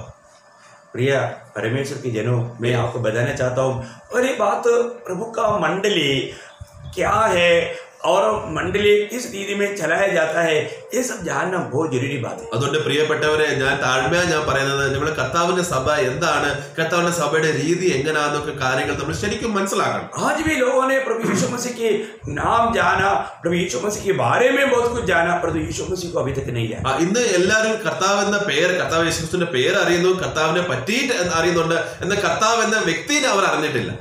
एक सच्चा उद्धार पाया व्यक्ति को अपने आप का बारे में, प्रभु के साथ का नाता का बारे में एक अच्छा ज्ञान होना चाहिए. കാരണം ഒരു യഥാർത്ഥമായി വീണ്ടും ജന്മം നടന്ന ഒരു വിശ്വാസിന്റെ അവസ്ഥ, കർത്താവുമായിട്ടുള്ള അവന്റെ റിലേഷൻ എന്താണെന്നുള്ള കാര്യങ്ങൾ അവൻ യഥാർത്ഥത്തിൽ മനസ്സിലാക്കണം. आज भी बहुत लोग प्रभु में आने के बाद में अपनी अवस्था के बारे में अनजान है. ഇന്ന് ഒത്തിരി വിശ്വാസികൾ കർത്താവിൽ വന്നു കഴിഞ്ഞിട്ടും അവരുടെ അവസ്ഥ എന്താണെന്ന് അവർ അറിയത്തില്ല. मैं एक बात आपको बताना चाहता हूं. അതുകൊണ്ട് ഒരു കാര്യം ഞാൻ പറയാൻ ആഗ്രഹിക്കുന്നത്, अगर आपका उद्धार हुआ है, നിങ്ങൾ വീണ്ടും ജന്മം നടന്നിട്ടുണ്ടെങ്കിൽ, आपने अगर नया जन्म पाया है, നിങ്ങൾ വീണ്ടും ജന്മം നടന്ന് രക്ഷിക്കപ്പെട്ടവരാണെങ്കിൽ, आपको मैं साफ एक बात बताना, ഞാൻ യഥാർത്ഥമായിട്ട് ഒരു കാര്യം പറയാൻ ആഗ്രഹിക്കുന്നത്, वो व्यक्ति कभी भी अपनी मनमानी में जीवन नहीं बिता सकता. ആ വ്യക്തി, ആ വിശ്വാസി ഒരിക്കലും സ്വന്തം ഇഷ്ടത്തിൽ നടക്കത്തില്ല. वो हमेशा प्रभु की इच्छा पहचान कर प्रभु की इच्छा में प्रभु के राह पर चलेगा. उसका कारण है, ആ വിശ്വാസി എപ്പോഴും കർത്താവിന്റെ ഹിതം എന്താ, കർത്താവിന്റെ വഴി എന്താന്ന് അറിഞ്ഞു ജീവിക്കും. അതിനൊരു കാരണമുണ്ട്. क्योंकि वो व्यक्ति अभी अपने नहीं प्रभु का बन गया। കാരണം ആ വ്യക്തി ഇപ്പൊ അവന്റെ സ്വന്തമല്ല, അവൻ കർത്താവിന്റെ ആയി കഴിഞ്ഞു. प्रभु ने उसको ये दुनिया से अपने लिए अलग किया। കാരണം കർത്താവ് ആ വ്യക്തിനെ ഈ ലോകത്തിൽ നിന്ന് മാറ്റി അവന് വേണ്ടിയിട്ട് വച്ചിരിക്കുക. प्रभु ने उसको खरीद लिया। കർത്താവ് അവനെ വാങ്ങിച്ചു. एक मसीह जीवन आप उसका सही अर्थ जानना जरूरी बात। അതുകൊണ്ട് ഒരു വിശ്വാസിയ ജീവിതം, ഒരു വിശ്വാസിയുടെ അവസ്ഥ എന്താണ്, കർത്താവിൽ അവന്റെ അവസ്ഥ എന്താണെന്ന് അവൻ അറിയണം. आज ये सच्चा प्रकाश नाम पाते हुए लोग एक बंधन से दूसरे बंधन में आकर फंसे हुए अवस्था हम देखते हैं। ഇന്ന് അവരുടെ കർത്താവിലുള്ള അവരുടെ ഭദ്ര അവസ്ഥ അവർ അറിയാതെ അവർ എന്തു ചെയ്യുക, ഒരു കൂട്ടത്തിൽ നിന്ന് വിട്ട് വേറെ കൂട്ടത്തിൽ അവർ പോകുക. അതായത് ഒരു ബന്ധനമുള്ള അവസ്ഥയിൽ നിന്ന് മാറി വേറെ ബന്ധനമുള്ള അവസ്ഥയിൽ അവർ കുടുങ്ങാൻ പോവുക. പ്രിയപ്പെട്ടവർ, उसी प्रकार वो बंधन में पड़ चुके हैं। എന്നിട്ട് ആ ബന്ധനിൽ തന്നെ അവർ കെട്ടിയിരിക്കുക. अभी उससे बाहर आने के लिए वो डर रहा है। എന്നിട്ട് അതിൽ നിന്ന് വെളി വരാൻ അവർ പേടിക്കുന്നുണ്ട്. आज संगठनों से बाहर आने के लिए सत्य वचन सिखाएगा तो कितने लोग तैयार है? ഇന്ന് നമ്മൾ സംഘടനയിൽ നമ്മൾ പോയി കഴിഞ്ഞ ഈ ലൗകികമായ ക്രിസ്തീയ ലോകത്തിൽ നമ്മൾ പോയി കഴിഞ്ഞിട്ട് അവരോട് നമ്മൾ യഥാർത്ഥ വചനം നമ്മൾ പറഞ്ഞു കഴിഞ്ഞാൽ എത്ര പേര് ആ സഭ വിട്ട് യഥാർത്ഥ സഭയിൽ ചേരും? आपको मालूम है संगठनों में भी सही उधार पाए हुए लोग हैं। നിങ്ങൾക്കറിയാലോ, സംഘടനയിലും ഈ ലോകീയ സഭയിലും യഥാർത്ഥ രക്ഷിക്കപ്പെട്ട വിശ്വാസി കൂട്ടർ കാണും, ഉണ്ട്. परंतु वो लोग बहुत दबाव में, वो लोग बहुत मतलब क्या बोलते हैं, मतलब एक मतलब घर आते हुए एक बहुत प्रकार बोलेगा तो एक बहुत बड़ा वेदना से जीवन बिता रहा है। അപ്പൊ അവർന്ന് പറഞ്ഞ അവര് പേടിച്ചും വിറച്ചും അവർ ഏറ്റവും വലിയൊരു അമങ്ങിയിരിക്കുന്ന ഒരു അവസ്ഥയിൽ അവർ പേടിച്ചാണ് അവർ ജീവിക്കുന്നത്. मैं आपको मतलब मलयालम में, हिंदी में एक वचन पढ़ाता हूँ, रोमियो 8:23 में, जैसे एक उधार पाया व्यक्ति ये शरीर से छुटकारा पाने के लिए प्रभु के आगमन की बाट जोते हुए घराते रहता है, ऐसे एक शब्द वहां पर है। वो शब्द मैं आपको बताता हूँ। ऐसे अनुभव में संगठनों में सच्चा उधार पाया हुआ लोग, रहने वाला लोग बहुत मिलेगा। അതുകൊണ്ട് നമ്മള് റോമാലേഖനം 8:23 അധ്യായത്തിൽ അവർക്ക് ഒരു ഞെരുക്കമുണ്ടെന്ന ഒരു അവസ്ഥയിൽ നമ്മൾ കാണുന്നുണ്ട്. ആ അവസ്ഥയെ പറ്റി നമ്മൾ വായിക്കാം. और केवल यही नहीं, पर हम भी जिसके पास आत्मा का पहला फल है आप ही अपने में कराते हैं। ഒരു ഞെരുക്കമുണ്ട്. देखिए मतलब उस प्रकार का अवस्था में कितने, शायद मुझे सुनने वाला आपका अवस्था ऐसे हो सकता है। ചിലപ്പോ ഇങ്ങനെ ആത്മാവിൽ ഒരു ഞെരുക്കമുള്ള അവസ്ഥയിൽ ഇന്ന് എന്നെ കേൾക്കുന്നവർക്ക് ചിലവർക്ക് കാണുമായിരിക്കും. क्योंकि जैसे आप चाहते हैं वैसे आपका आत्मीय जीवन में उन्नति नहीं हो रहा है। കാരണം നമ്മൾ ഏത് രീതി നമ്മൾ ആഗ്രഹിക്കുന്നു ആ രീതിയിലുള്ള ആത്മീയ വളർച്ച നമ്മളിൽ ആകുന്നില്ല. आपको सत्य वचन का सही प्रकाश आपको नहीं मिल रहा है। കാരണം നിങ്ങൾക്ക് കർത്താവിന്റെ വചനത്തിന്റെ യഥാർത്ഥ വെളിച്ചം നിങ്ങൾക്ക് കിട്ടുന്നില്ല. सही वचन सिखाया नहीं जा रहा है। സത്യ വചനം, ശരിയായ വചനം പഠിപ്പിക്കുന്നില്ല. वो लोग एक प्रकार आपको गुलाम बना करके एक प्रकार सता रहा है। അവർ ഒരു അർത്ഥത്തിൽ നോക്കിക്കഴിഞ്ഞാൽ ഇവർ നിങ്ങളെ അടിമ നുഖത്തിൽ നിങ്ങളെ വെച്ചിട്ട് നിങ്ങൾ ഉപദ്രവിക്കുവാണ്. बहुत बातों में आप जैसे मतलब आजाद किया गया, पर वो आजादी का सच्चा अनुभव आप नहीं ले पा रहे। നമ്മൾ വചനം പറഞ്ഞ് നമ്മൾ സ്വതന്ത്ര ആയിന്നാണ് നമ്മൾ വചനം വായിക്കുന്നത്, എന്നാൽ വായിച്ചിട്ടും ആ സ്വതന്ത്ര അവസ്ഥ നമുക്ക് കിട്ടുന്നില്ല. मेरा जीवन में मैंने बहुत से ऐसे संगठनों में रहने वाला बहुत से भाइयों के साथ बात करने के टाइम पर कई लोग गवाही दिया, बाबरे इसका मतलब ये प्रभु का वचन के कितना खिलाफ जा रहा है बोल के उनकी आंखें खोल गया. ഞാൻ എത്ര പേരോട് ഞാൻ സാക്ഷ്യം പറഞ്ഞപ്പോൾ, ചില സംഘടന കൂട്ടരോട് ഞാൻ ഇങ്ങനെ സംസാരിക്കുമ്പോൾ നിങ്ങൾ ഒരു ബന്ധനത്തിലുള്ള അവസ്ഥയിലാണെന്ന് പറഞ്ഞു കഴിഞ്ഞപ്പോൾ അവർക്ക് ആ വചനത്തിന്റെ പ്രകാശനം കിട്ടി കഴിഞ്ഞപ്പോൾ അവർ പറയുക, അയ്യോ ദൈവമേ, നമ്മൾ എത്ര നാളായിട്ട് ഈ അടിമ നുഖത്തിൽ നമ്മൾ ജീവിച്ചു, നമ്മൾ കർത്താവിന്റെ വിരുദ്ധമായിട്ട് എത്ര വർഷമായിട്ട് നമ്മൾ കാര്യം ചെയ്തുകൊണ്ടിരുന്നു എന്നുള്ള ബോധ്യം അവർക്ക് വന്നു. प्रियो, एक गलत उपदेश या गलत मतलब रीति रिवाज है, अगर हम उसके साथ देगा तो एक प्रकार हम उस भाव में भाग ले रहे हैं. നമ്മൾ തെറ്റായ ഉപദേശം നമ്മൾ നിൽക്കുവാണെങ്കിൽ, തെറ്റായ സഭയുടെ രീതിയിൽ നമ്മൾ പിടിച്ചു നിൽക്കുവാണെങ്കിൽ അതിനർത്ഥം എന്താ? നമ്മൾ അവരുടെ പാപത്തിൽ നമ്മൾ ഒന്നായിരിക്കുന്നല്ലേ? इसका मतलब आज आप सोच लीजिए, धर्म या संगठना ये वास्तव में मसीह के शरीर को तोड़ता है, ऐसा कोई भी मसीह के शरीर को बनाता नहीं. प्रयोग ये बात आप क्लियर जानिए. അതുകൊണ്ട് പ്രിയപ്പെട്ടവരെ, നിങ്ങൾ ശരിക്കും മനസ്സിലാക്കണം, സംഘടന പറയുന്ന കാര്യങ്ങൾ അല്ലെങ്കിൽ മതം എന്ന് പറയുന്നത് അവരുടെ സഭേനെ ഒരുമിച്ച് അവർ ഒന്നിച്ച് യോജിച്ചു പോകുന്ന കാര്യങ്ങളല്ല. അതായത് അവർ സഭേനെ പൊട്ടിക്കാനും നശിപ്പിക്കാനും ഉള്ള കാര്യത്തിലാണ്. സഭയുടെ ഐക്യത്തിൽ അവർ നടക്കത്തില്ല. ശരീരത്തെ തകർക്കുന്നു, ക്രിസ്തുവിന്റെ ശരീരത്തെ തകർക്കുന്ന അവസ്ഥയിൽ അവർ ചെയ്യുന്ന പ്രവർത്തികളാണ്. बहुत अच्छा रीति में आप जानना। അതുകൊണ്ട് ഇത് ശരിക്കും നിങ്ങൾ അറിയണം. खास करके इस आखिरी समय में बहुत लोगों को ये वचन का सही प्रकाश लोगों को नहीं मिलता. കാരണം നമ്മൾ ഈ വചനത്തിന്റെ യഥാർത്ഥ പ്രകാശം ഈ അന്ത്യസമയത്ത് ചിലപ്പോൾ എല്ലാവർക്കും കിട്ടത്തില്ല. तो अभी आप ये बात को जानिएगा, जब अगर आपका उद्धार हुआ है, അതുകൊണ്ട് നമ്മൾ ഒരു കാര്യം മനസ്സിലാക്കണം, നമ്മൾ രക്ഷിക്കപ്പെട്ടവരാണെങ്കിൽ तो प्रभु के साथ हमारा एक बहुत गहरा एक नाता है. കർത്താവുമായിട്ട് ഒരു ആഴമായിട്ട് ഒരു ബന്ധനത്തിൽ എത്തിയിരിക്കുകയാണ്. कुछ बातों को हमें जानना है. അതുകൊണ്ട് ചില കാര്യങ്ങൾ നമ്മൾ അറിഞ്ഞിരിക്കണം. मैं कुछ बात मैं आपको बताना चाहता हूँ. അതുകൊണ്ട് ചില കാര്യങ്ങൾ ഞാൻ പറയാൻ ആഗ്രഹിക്കുന്നത് पहला कोरिन्थी उसका 6 अध्याय का 19 और 20 अध्याय. पहला कोरिन्थी उसका 6 अध्याय का 19-20 अध्याय. 1 കൊരിന്ത്യർ 6 അധ്യായം അതിന്റെ 19-20 നമ്മൾ വായിക്കുന്നത്. क्या तुम नहीं जानते कि तुम्हारे देह पवित्र आत्मा का मंदिर है जो तुम्हें बसा हुआ है और तुम्हें परमेश्वर की ओर से मिला है और तुम अपने नहीं हो, क्योंकि दाम देकर मोल ली गए हो, इसलिए अपने देह के द्वारा परमेश्वर की महिमा करो. ദൈവത്തിന്റെ ദാനമായി നിങ്ങളിരിക്കുന്ന പരിശുദ്ധാത്മാവിന്റെ മന്ദിരമാകുന്നു നിങ്ങളുടെ ശരീരമെന്നും നിങ്ങളെ വിലയ്ക്ക് വാങ്ങിയിരിക്കാൻ, ശ്രദ്ധിക്കണേ, നിങ്ങളെ വിലയ്ക്ക് വാങ്ങിയിരിക്കാൻ നിങ്ങൾ താന്താങ്ങൾക്കുള്ളവരല്ല എന്നും അറിയുന്നില്ലയോ? ഒരു വലിയ ചോദ്യമാണ്. ആകയാൽ നിങ്ങളുടെ ശരീരം കൊണ്ട് ദൈവത്തെ മഹത്വപ്പെടുത്തുവിൻ. यहाँ पर हम क्या देखते हैं प्रियो? നമ്മൾ എന്താ നമ്മൾ വായിക്കുന്നത്? हमारा ये शरीर परमेश्वर का आत्मा रहने वाला मंदिर है. നമ്മുടെ ഈ ശരീരം എന്ന് പറഞ്ഞ ദൈവം വസിക്കുന്ന മന്ദിരമാണ്. इसको हम गहराई में जानना चाहिए. ഇത് നമ്മൾ ആഴത്തിൽ നമ്മൾ മനസ്സിലാക്കേണ്ട കാര്യമാണ്. और वचन क्लियर कहता है कि तुम अपने नहीं हो. എന്നിട്ട് വചനം പറയുന്നത് നമ്മൾ നമ്മുടേതല്ല. अभी आपको मालूम है, अगर आपने एक घर लिया, നമ്മൾ ഒരു വീട് മേടിക്കുവാണെങ്കിൽ वो घर किसी को रहने के लिए नहीं, आपको रहने के लिए लेता है. ആ വീട് വേറെ ആർക്കോ താമസിക്കാൻ വേണ്ടിയിട്ടല്ല, നമുക്ക് താമസിക്കാൻ വേണ്ടിയിട്ടാണ്. इसी रीति में അതേപോലെ परमेश्वर ने हमको खरीदा है. അതേപോലെ ദൈവം നമ്മളെ വാങ്ങിച്ചു. ये भी एक गहरा एक प्रयोग है. ഇതൊരു ആഴമായ ഒരു കാര്യമാണ്. प्रभु ने हमें क्यों खरीदा? ദൈവം നമ്മൾ എന്തിനു വാങ്ങിച്ചു? प्रभु को हमारे में रहना है. കാരണം ദൈവത്തെ നമ്മളിൽ വസിക്കാൻ വേണ്ടിയിട്ടാണ്. तो इतना सच्चाई को हर एक पवित्र लोग बहुत अच्छी तरह जानना चाहिए. ഈ സത്യം എങ്കിലും എല്ലാ വിശ്വാസികളും അറിഞ്ഞിരിക്കണം. मैं आज मेरा नहीं, मैं आज प्रभु का है. ഇന്ന് ഞാൻ എന്റേതല്ല, ഞാൻ കർത്താവിന്റേതാണ്. इतना जानकारी भी है तो फिर मैं मेरा मनमानी नहीं करेगा, मेरा जीवन में मैं प्रभु को महिमा देगा. ഇത്രയും കാര്യം അറിഞ്ഞു കഴിഞ്ഞാൽ ഞാൻ എന്റെ സ്വന്തം ഇഷ്ടത്തിൽ ഞാൻ ജീവിക്കത്തില്ല. എല്ലാ കാര്യത്തിലും കർത്താവിനെ മഹിമപ്പെടുത്താനുള്ള കാര്യങ്ങളെ ഞാൻ ചെയ്യുള്ളൂ. आज इतना सच्चाई भी जाना हुआ कितना मसीह लोग. ഇന്ന് ഈ സത്യങ്ങൾ ഇന്ന് അറിഞ്ഞ കാര്യങ്ങൾ എത്ര പേരുണ്ട്?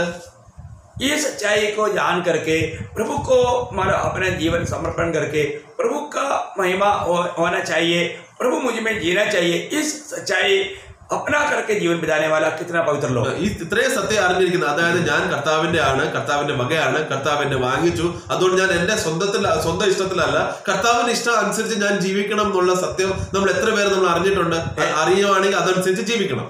प्रभु का पवित्र लोगों को भी एक बात बताना चाहता हूँ. അതിന് ദൈവ വിശുദ്ധന്മാരോട് ഞാൻ ഒരു കാര്യം പറയാൻ ആഗ്രഹിക്കുന്നത്, शुरुआत की मंडली के लोग मतलब ये बात को जान करके प्रभु के लिए जीकर, प्रभु के लिए अपना प्राण भी उंडेल करके, मतलब उसमें बहुत लोग रक्तसाक्षी होकर प्रभु के साथ मिल गया.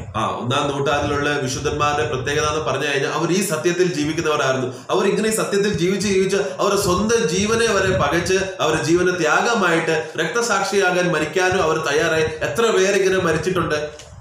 आज कितने लोग प्रभु के लिए जीने के लिए मरने के लिए तैयार है. എന്നാൽ ഇന്ന് എത്ര പേര് യഥാർത്ഥ കർത്താവിന് വേണ്ടിയിട്ട് ജീവിക്കുവാനും കർത്താവിന് വേണ്ടി മരിക്കാനും തയ്യാറായിരിപ്പുണ്ട്? हमें अपने आप को उत्तर देना है. നമ്മൾ ഈ ചോദ്യത്തിന്റെ ഉത്തരം നമ്മളോട് തന്നെ പറയണേ. कम से कम हम अपने आप को परखो.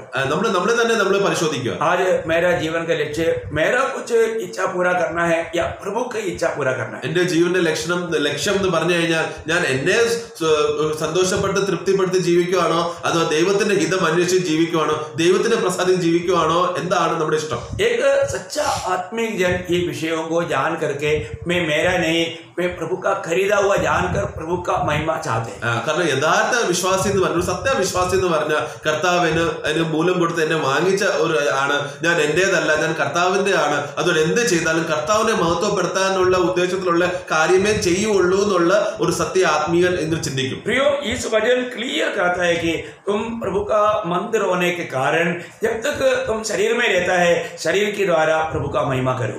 അതുകൊണ്ട് കർത്താവ് ഇവിടെ വചനം സ്പഷ്ടമായി പറഞ്ഞിരിക്കുന്നത് നമ്മൾ ദൈവത്തിന്റെ ആലയമായിരിക്കും, ദൈവത്തിന്റെ മന്ദിരമായിരിക്കും. നിങ്ങൾ എത്ര നാള് ഈ ശരീരത്തിൽ ജീവിക്കുന്നു അത്രയും സമയം കർത്താവിന്റെ മഹത്വത്തിന് വേണ്ടി ജീവിക്കണം. हम उदार पाए हुए हर एक लोगों में प्रभु रहता है, त्रिएक परमेश्वर हमारे साथ रहता है. നമ്മൾ രക്ഷിക്കപ്പെട്ട എല്ലാവരിലും ത്രിയേക ദൈവം നമ്മളിൽ വസിക്കുന്നുണ്ട്. हम प्रभु का खरीदा हुआ है. കാരണം നമ്മൾ ദൈവത്താൽ നമ്മൾ വാങ്ങിക്കപ്പെട്ടവരാണ്. प्रभु हमें नया जन्म देने के पीछे, प्रभु हमें दुनिया से अलग करने के पीछे प्रभु का बहुत बड़ा उद्देश्य है. കാരണം ദൈവം നമുക്ക് ഒരു പുതിയ ജന്മം തരാനും കർത്താവിന്റെ സന്നിധിയിൽ നമ്മളെ വെക്കുവാനും ഒരു ഉദ്ദേശമുണ്ട്. और वो लक्ष्य को अगर हम नहीं जानेगा तो ആ ലക്ഷ്യത്തിന്റെ കർത്താവിന്റെ ആ ലക്ഷ്യത്തിനെ നമ്മൾ മനസ്സിലാക്കിയില്ലെങ്കിൽ, उसकी योग्य जीवन नहीं बिताएगा, അതിന് രീതിയിലുള്ള യോഗ്യ രീതിയിൽ നമ്മൾ ജീവിച്ചില്ലെങ്കിൽ कितना बड़ा धोखा होगा. അത് എത്ര വലിയ നഷ്ടവുമാണല്ലോ. प्रियो, हमें अनंत काल का नुकसान होने वाला कोई भी कदम हम ना करें. അതുകൊണ്ട് നിത്യതയിൽ നമുക്ക് എന്തെങ്കിലും നഷ്ടമാകുന്ന കാര്യത്തിലും ഒരു കാര്യം നമ്മൾ അങ്ങനെ ചെയ്യല്ലേ. हम अगर नया जन्म पाया है तो हमारा जीवन में हमें नहीं जीना, मसीह को हमारे जीवन में जीने देना. അപ്പൊ നമ്മൾ വീണ്ടും ജന്മം നമ്മൾ പ്രാപിച്ചവരാണ്, നമ്മൾ രക്ഷിക്കപ്പെട്ടവരാണെങ്കിൽ നമ്മുടെ സ്വന്തം ഇഷ്ടത്തിൽ ജീവിക്കുന്നവരല്ല, എന്നാൽ കർത്താവിന്റെ ഹിതം അനുസരിച്ച് ക്രിസ്തു നമ്മുടെ ജീവിതത്തിൽ ജീവിക്കാനുള്ള അനുമതി നമ്മൾ കൊടുക്കണം. प्रभु मेरे जीवन में आ गया, കർത്താവ് എന്റെ ഉള്ളിൽ വന്നിട്ടുണ്ട്. वो कैसे मेरा एक गुलाम होकर के नहीं, मेरा जीवन का प्रभु बनकर आया. എന്നാൽ കർത്താവ് ഒരു അടിമയായിട്ട് ജീവിക്കാനല്ല, എന്നാൽ അവൻ എന്റെ കർത്താവായിട്ട്, എന്റെ പ്രഭുവായിട്ട്, ഒരു അധികാരിയായിട്ട് ജീവിക്കാൻ വേണ്ടിയിട്ടാണ് അവൻ എന്റെ ഉള്ളിൽ വന്നിരിക്കുന്നത്. मुझे प्रभु अपनी महिमा के लिए इस्तेमाल करना चाहता है. കാരണം കർത്താവ് എന്നെ അവന്റെ മഹത്വത്തിന് വേണ്ടി ഉപയോഗിക്കാൻ അവൻ ആഗ്രഹിക്കുന്നുണ്ട്. हम अभी भी अगर साधारण लोगों के जैसा जीवन बिताएगा तो, എന്നാൽ നമ്മൾ വെറും സാധാരണ മനുഷ്യനെ പോലെ നമ്മൾ ഇപ്പോഴും ജീവിക്കാൻ ആഗ്രഹിക്കുകയാണെങ്കിൽ, ये दुनिया का लोगों का रीति को अगर हम अपनाएगा तो, നമ്മൾ ഈ ലോകത്തിലുള്ള ആൾക്കാരുടെ കാര്യങ്ങളെ തന്നെ അവരുടെ രീതിനെ നമ്മൾ പിടിച്ച് ജീവിക്കുകയാണെങ്കിൽ, आज जी हमारे जीवन को देख करके प्रभु का दिल आनंद देगा. ഇന്ന് കർത്താവ് നമ്മുടെ ജീവന്റെ അവസ്ഥ നമ്മളെ കണ്ടിട്ട് ദൈവത്തിൽ നമ്മൾ പ്രസാദമുണ്ടോ? मैं इस विषय को आपको बहुत अच्छी रीति में थोड़ा समझाना चाहता हूँ. അതുകൊണ്ട് ഈ വിഷയങ്ങൾ ഞാൻ നല്ലതായിട്ട് ശരിക്കുമായിട്ട് നിങ്ങൾക്ക് മനസ്സിലാപ്പിക്കാൻ ആഗ്രഹിക്കുന്നു. हमें देखने वाला हमें देखते ही ये प्रभु का जन है करके कह पाएंगे क्या? ഇന്ന് നമ്മൾ ജനങ്ങൾ നമ്മളെ നോക്കുമ്പോൾ നോക്കിയിട്ട് തന്നെ പറയാൻ പറ്റുമോ ഇത് കർത്താവിന്റെ ഒരു കൂട്ടറിന്റെ ആൾക്കാരാണ് അല്ലെങ്കിൽ കർത്താവിന്റെ ആളാണെന്ന്? मोशे को हाथ में लिया हुआ फरो का बेटी उसको देखते बोला एक इब्रानियों का बच्चा है. നമ്മൾ അറിയാം, നമ്മള് ഫറോന്റെ മകൾ മോശനെ ചെറുപ്രായ ശിശുപ്രായത്തിൽ അവനെ എടുത്തു കഴിഞ്ഞപ്പോൾ അവൻ ആ കുഞ്ഞിനെ നോക്കിയിട്ട് തന്നെ പറയുക ഇതൊരു എബ്രായ മകനാണല്ലോ.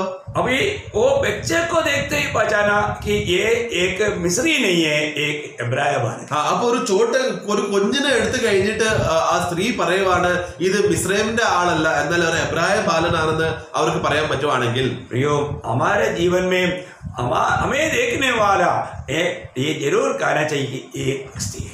അതേപോലെ തന്നെ നമ്മളെ നോക്കി കഴിഞ്ഞാൽ നമ്മളെ നോക്കിയിട്ട് ലോകത്തിന്റെ ആൾക്കാർ സാക്ഷ്യം പറയാൻ ഇതൊരു വിശ്വാസിയാണല്ലോ. हमारा जीवन का हर एक बोली, हर एक चाल चलन ये प्रकट करना चाहिए ये क्रिस्ती है. നമ്മുടെ ജീവിതത്തിലെ എല്ലാ കാര്യങ്ങളും, നമ്മുടെ ജീവിതത്തിന്റെ എല്ലാം ചിന്തകളും കാര്യങ്ങളും നമ്മൾ വെളിയിൽ കാണിക്കുന്ന ജീവിതം എല്ലാം ഒരു ക്രിസ്ത്യാനിയാണെന്ന് ജനങ്ങൾ പറയണം. पत्रोस अपने आप को छिपाना चाहा, लेकिन वहां पर सादा लोगों ने भी पहचान करके बोलते हैं नहीं, इसका बोल ही ये बात प्रकट करता है वो भी एक मसीह व्यक्ति, मसीह के साथ रहने वाला व्यक्ति था. നമുക്കറിയാമല്ലോ പത്രോസ് അവൻ തന്നെ ഒളിപ്പിച്ച് അവൻ ഒളിഞ്ഞിരിക്കാൻ അവൻ ആഗ്രഹിച്ചു. എന്നാൽ പത്രോസിന്റെ ശബ്ദം കേട്ട് അവന്റെ സംസാര രീതി കേട്ട് കഴിഞ്ഞ് ജനങ്ങൾ എന്ത് പറഞ്ഞു, അയ്യോ ഇവനും ഈ യേശുവിന്റെ കൂടെ ആണല്ലോ, കാരണം അവന്റെ പറച്ചിൽ സംസാരം അവനെ പോലെ ഒരു ഗലീലക്കാരനെ പോലെയാണ്, അവന്റെ യേശുവിനെ പോലെ ആണെന്ന് അവൻ ജനങ്ങൾ പറയാൻ തുടങ്ങി. प्रिय परमेश्वर के जनों, आपका बोली, आपका चाल चलन, आपका व्यवहार देखने वाले लोग गवाही देना चाहिए ये सचमुच में एक क्रिस्ती व्यक्ति. അതുകൊണ്ട് പ്രിയപ്പെട്ടവരെ, നമ്മുടെ സംസാരം, നമ്മുടെ ശൈലി, നമ്മുടെ കാര്യങ്ങൾ, നമ്മുടെ നടപ്പ്, ഇതെല്ലാം കാര്യങ്ങൾ നോക്കിയിട്ട് ജനങ്ങൾ പറയണം, ലോകത്തിലെ ആൾക്കാർ പറയണം ഇതൊരു ക്രിസ്ത്യാനിയാണ്. प्रियो, अगर आप सच्चा मसीह है तो आपको प्रभु ने खरीदा है. പ്രിയപ്പെട്ടവരെ, നമ്മൾ യഥാർത്ഥ ഒരു ക്രിസ്ത്യാനി, യഥാർത്ഥ വിശ്വാസിയാണെങ്കിൽ ദൈവം നിങ്ങളെ വാങ്ങിച്ചിരിക്കുവാണ്. अभी आप नहीं जीना, आप में मसीह को जीना. അതുകൊണ്ട് ഇപ്പോൾ നിങ്ങളല്ല ജീവിക്കുന്നത്, എന്നാൽ നിങ്ങൾ ക്രിസ്തു ജീവിക്കുന്നു. वही पौलुस का भी गवाही था. ഇതും തന്നെ പൗലോസിന്റെ സാക്ഷ്യമായിരുന്നല്ലോ. मैं नहीं, मसीह जी रहा हूं. അത് ഞാനല്ല, ക്രിസ്തു അത്ര എന്നിൽ ജീവിക്കുന്നു. प्रियो, आज मुझ में मसीह जी रहा है करके अगर हम गवाही नहीं दे पाया तो हम एक आत्मिक जीवन नहीं बिताते. അപ്പൊ ഇന്ന് നമ്മള് ക്രിസ്തുവാണ് എന്നിൽ ജീവിക്കുന്നു എന്നുള്ള സാക്ഷ്യം നമുക്ക് പറയാൻ പറ്റുന്നില്ലെങ്കിൽ നമ്മൾ യഥാർത്ഥ വിശ്വാസിയാണെന്ന് പറയാൻ പറ്റുമോ? क्या अभी भी हम साधारण लोग हैं? നമ്മൾ ഇപ്പോഴും നമ്മൾ ഒരു സാധാരണ മനുഷ്യനെ പോലെയാണോ? कुरिन्द मंडली के लोग हैं उद्धार पाए हैं, प्रभु को पाया, लेकिन उन लोगों में मतलब दुनिया की लोगों का स्वभाव दिखाई दिया। तो प्रभु का दास बहुत दुख के साथ बोलता है, क्या तुम साधारण लोग नहीं? കൊരിന്ത്യ സഭയുടെ അവസ്ഥയെ നോക്കിക്കഴിഞ്ഞാൽ അവർ രക്ഷിക്കപ്പെട്ടവരാണ്, കർത്താവ് അവരുടെ ഉള്ളിലുണ്ട്. എന്നാൽ അവരുടെ നടത്തിപ്പും അവരുടെ കാര്യങ്ങളും അവരുടെ വ്യവഹാരമൊക്കെ കണ്ടു കഴിഞ്ഞപ്പോൾ ലോകീയ മനുഷ്യനെ പോലെയാണ് അവർ കാര്യങ്ങൾ ചെയ്തുകൊണ്ടിരുന്നത്. ഇത് കണ്ടു കഴിഞ്ഞപ്പോൾ, ഇത് അറിഞ്ഞു കഴിഞ്ഞപ്പോൾ പൗലോസ് ദുഃഖിച്ച് പറയുക, നിങ്ങൾ എന്തിനാ സാധാരണ മനുഷ്യനെ പോലെ നിങ്ങൾ ജീവിക്കുന്നത്? प्रियो, हमें देख करके आज प्रभु क्या गवाही देगा? അതുകൊണ്ട് ഇന്ന് കർത്താവ് നമ്മളെ നോക്കിക്കഴിഞ്ഞാൽ കർത്താവ് നമ്മുടെ വിഷയത്തിൽ എന്താ സാക്ഷ്യം പറയും? हम उस कुरिन्द मंडली के लोगों के बारे में पवित्र पौलुस ने जैसे कहा, ऐसे प्रभु हमारे बारे में इस प्रकार दुखदायक बात कहेगा क्या? പൗലോസ് കൊരിന്ത്യ സഭയുടെ അവസ്ഥ നോക്കിയിട്ട് ദുഃഖിച്ച് പറയുന്ന സാക്ഷ്യം പറഞ്ഞത് പോലെ കർത്താവ് നമ്മളെ നോക്കിയിട്ട് അതേ സാക്ഷ്യമാണോ പറയുന്നത്? आज भी हमारे बीच में ऐसा डाल और बैर या झगड़ा या पक्षावाद ये कुछ बात रहता है क्या? ഇന്ന് നമ്മുടെ ഇടയിലും ഇങ്ങനെ ഒരു ഭിന്നതയും ഇങ്ങനെ പകയും ഇങ്ങനെയുള്ള തമ്മിലുള്ള പകയുള്ള അവസ്ഥയും ഭിന്നതയുള്ള അവസ്ഥയിലുള്ള ഒരു അവസ്ഥയിലാണ് നമ്മൾ ജീവിക്കുന്നത്. നമ്മുടെ ഇടയിൽ ഈ കാര്യങ്ങൾ ഉണ്ടോ? प्रियो, ऐसा है तो हमारा आत्मीय जीवन कितना नीचा है, कितना तुच्छ है करके हम जानते हैं। അപ്പൊ അങ്ങനെ കൂട്ടർ നമ്മൾ ഇങ്ങനെ കാര്യങ്ങൾ നമ്മുടെ ഇടയിൽ ഉണ്ടെങ്കിൽ നമ്മുടെ ആത്മീയ ജീവിതത്തിൽ എത്ര താഴ്മയുള്ള അവസ്ഥയിലാണ്, എത്ര നീചമായിട്ട് നമ്മൾ താഴെ വീണിരിക്കുക എന്നുള്ള അവസ്ഥയെ നമ്മൾ മനസ്സിലാക്കണം. शायद हम अपने आप को कुरिन्द मंडली के ऐसा हमारे में कोई वरदान तो कमी नहीं बोल के घमंड कर रहा होगा, लेकिन वास्तविक अवस्था उन लोगों का बहुत नीचे था। നമ്മൾ നിഗളിയായി നമ്മൾ ചിലപ്പം പറയാം കൊരിന്ത്യ സഭയിൽ എല്ലാ വരദാനം ഉള്ളതുപോലെ എന്നിലും എല്ലാ വരദാനം ഉണ്ടെന്ന് പറഞ്ഞ് സ്വയം നീതിപ്പെടുത്തുന്ന ചില കൂട്ടരുണ്ടായിരിക്കും. എന്നാൽ അങ്ങനെ ചെയ്യുന്നവർ അവൻ വീണ അവസ്ഥയിലാണ്. मुझे वजन अच्छी तरह मालूम है, मेरे को वजन का अच्छा शिक्षण मिला है, मैं कोई बच्चा नहीं, ऐसा कुछ घमंड करके चलने वाले लोग भी रहेंगे. എനിക്ക് വചനം നല്ലതായിട്ട് അറിയാം, വചനത്തിന് ഞാൻ നല്ല കാര്യങ്ങൾ ഞാൻ പഠിച്ചിട്ടുണ്ട്, നല്ല ട്രെയിനിങ് കിട്ടിയ ആളാണ്, വചനം നല്ലതായിട്ട് അറിയാവുന്ന ചില അഹങ്കരിക്കുന്ന ചില കൂട്ടരും കാണും.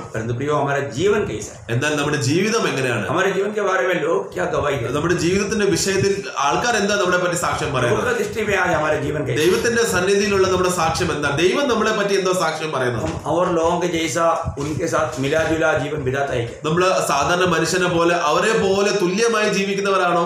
नहीं प्रियो, हम प्रभु के लिए अलग किया लोग हैं. അത് അല്ല പ്രിയപ്പെട്ടവർ, നമ്മളെ കർത്താവിന് വേണ്ടി നമ്മളെ മാറ്റി വേറെ സെപ്പറേറ്റ് ചെയ്ത കൂട്ടരാണ്. हम प्रभु का उस सुगंध फैलाने के लिए दुनिया में रखा हुआ लोग. നമ്മൾ ദൈവത്തിന്റെ ആ സുഗന്ധം പകരാൻ വേണ്ടിയിട്ടുള്ള സ്വഭാവമുള്ള ആൾക്കാരാണ്.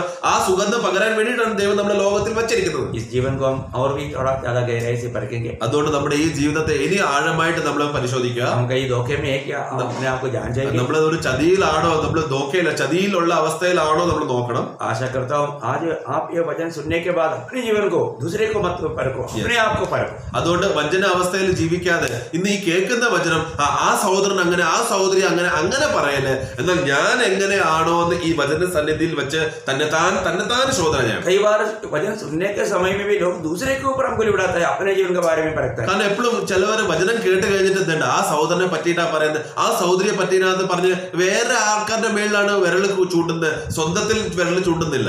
अपने जीवन को परखो. എന്നാൽ നമ്മൾ നമ്മുടെ ജീവിതത്തെ ആ നോക്കണ്ടേ. इस वचन के सामने मेरे जीवन कहाँ पर? ഈ വചനത്തിന്റെ സന്നിധിയിൽ ഞാൻ നിന്റെ സന്നിധിയിൽ വന്ന് വെച്ച് കഴിഞ്ഞാൽ എന്റെ അവസ്ഥ എന്താണ്? प्रभु जो नफरत करता है उन बातों को मैं नफरत करता है. ദൈവം ഏത് കാര്യത്തിൽ പകയ്ക്കുന്നോ ആ കാര്യം ഞാൻ പകയ്ക്കുന്നുണ്ടോ? प्रभु ने मना किया वो कोई भी बात मेरे जीवन में है क्या? ദൈവം ഒരു കാര്യം ചെയ്യല്ലേ എന്ന് പറയുന്ന കാര്യത്തിൽ അത് ഞാൻ ചെയ്യുന്നുണ്ടോ? നമ്മൾ ശോധന ചെയ്യണം. ദൈവം നമ്മളെ സഹായിക്കട്ടെ, അനുഗ്രഹിക്കട്ടെ. ദൈവത്തിന്റെ ദയ എല്ലാവരും മേൽ ഉണ്ടായിരിക്കും. ആരാട്ടെ. ആമേൻ.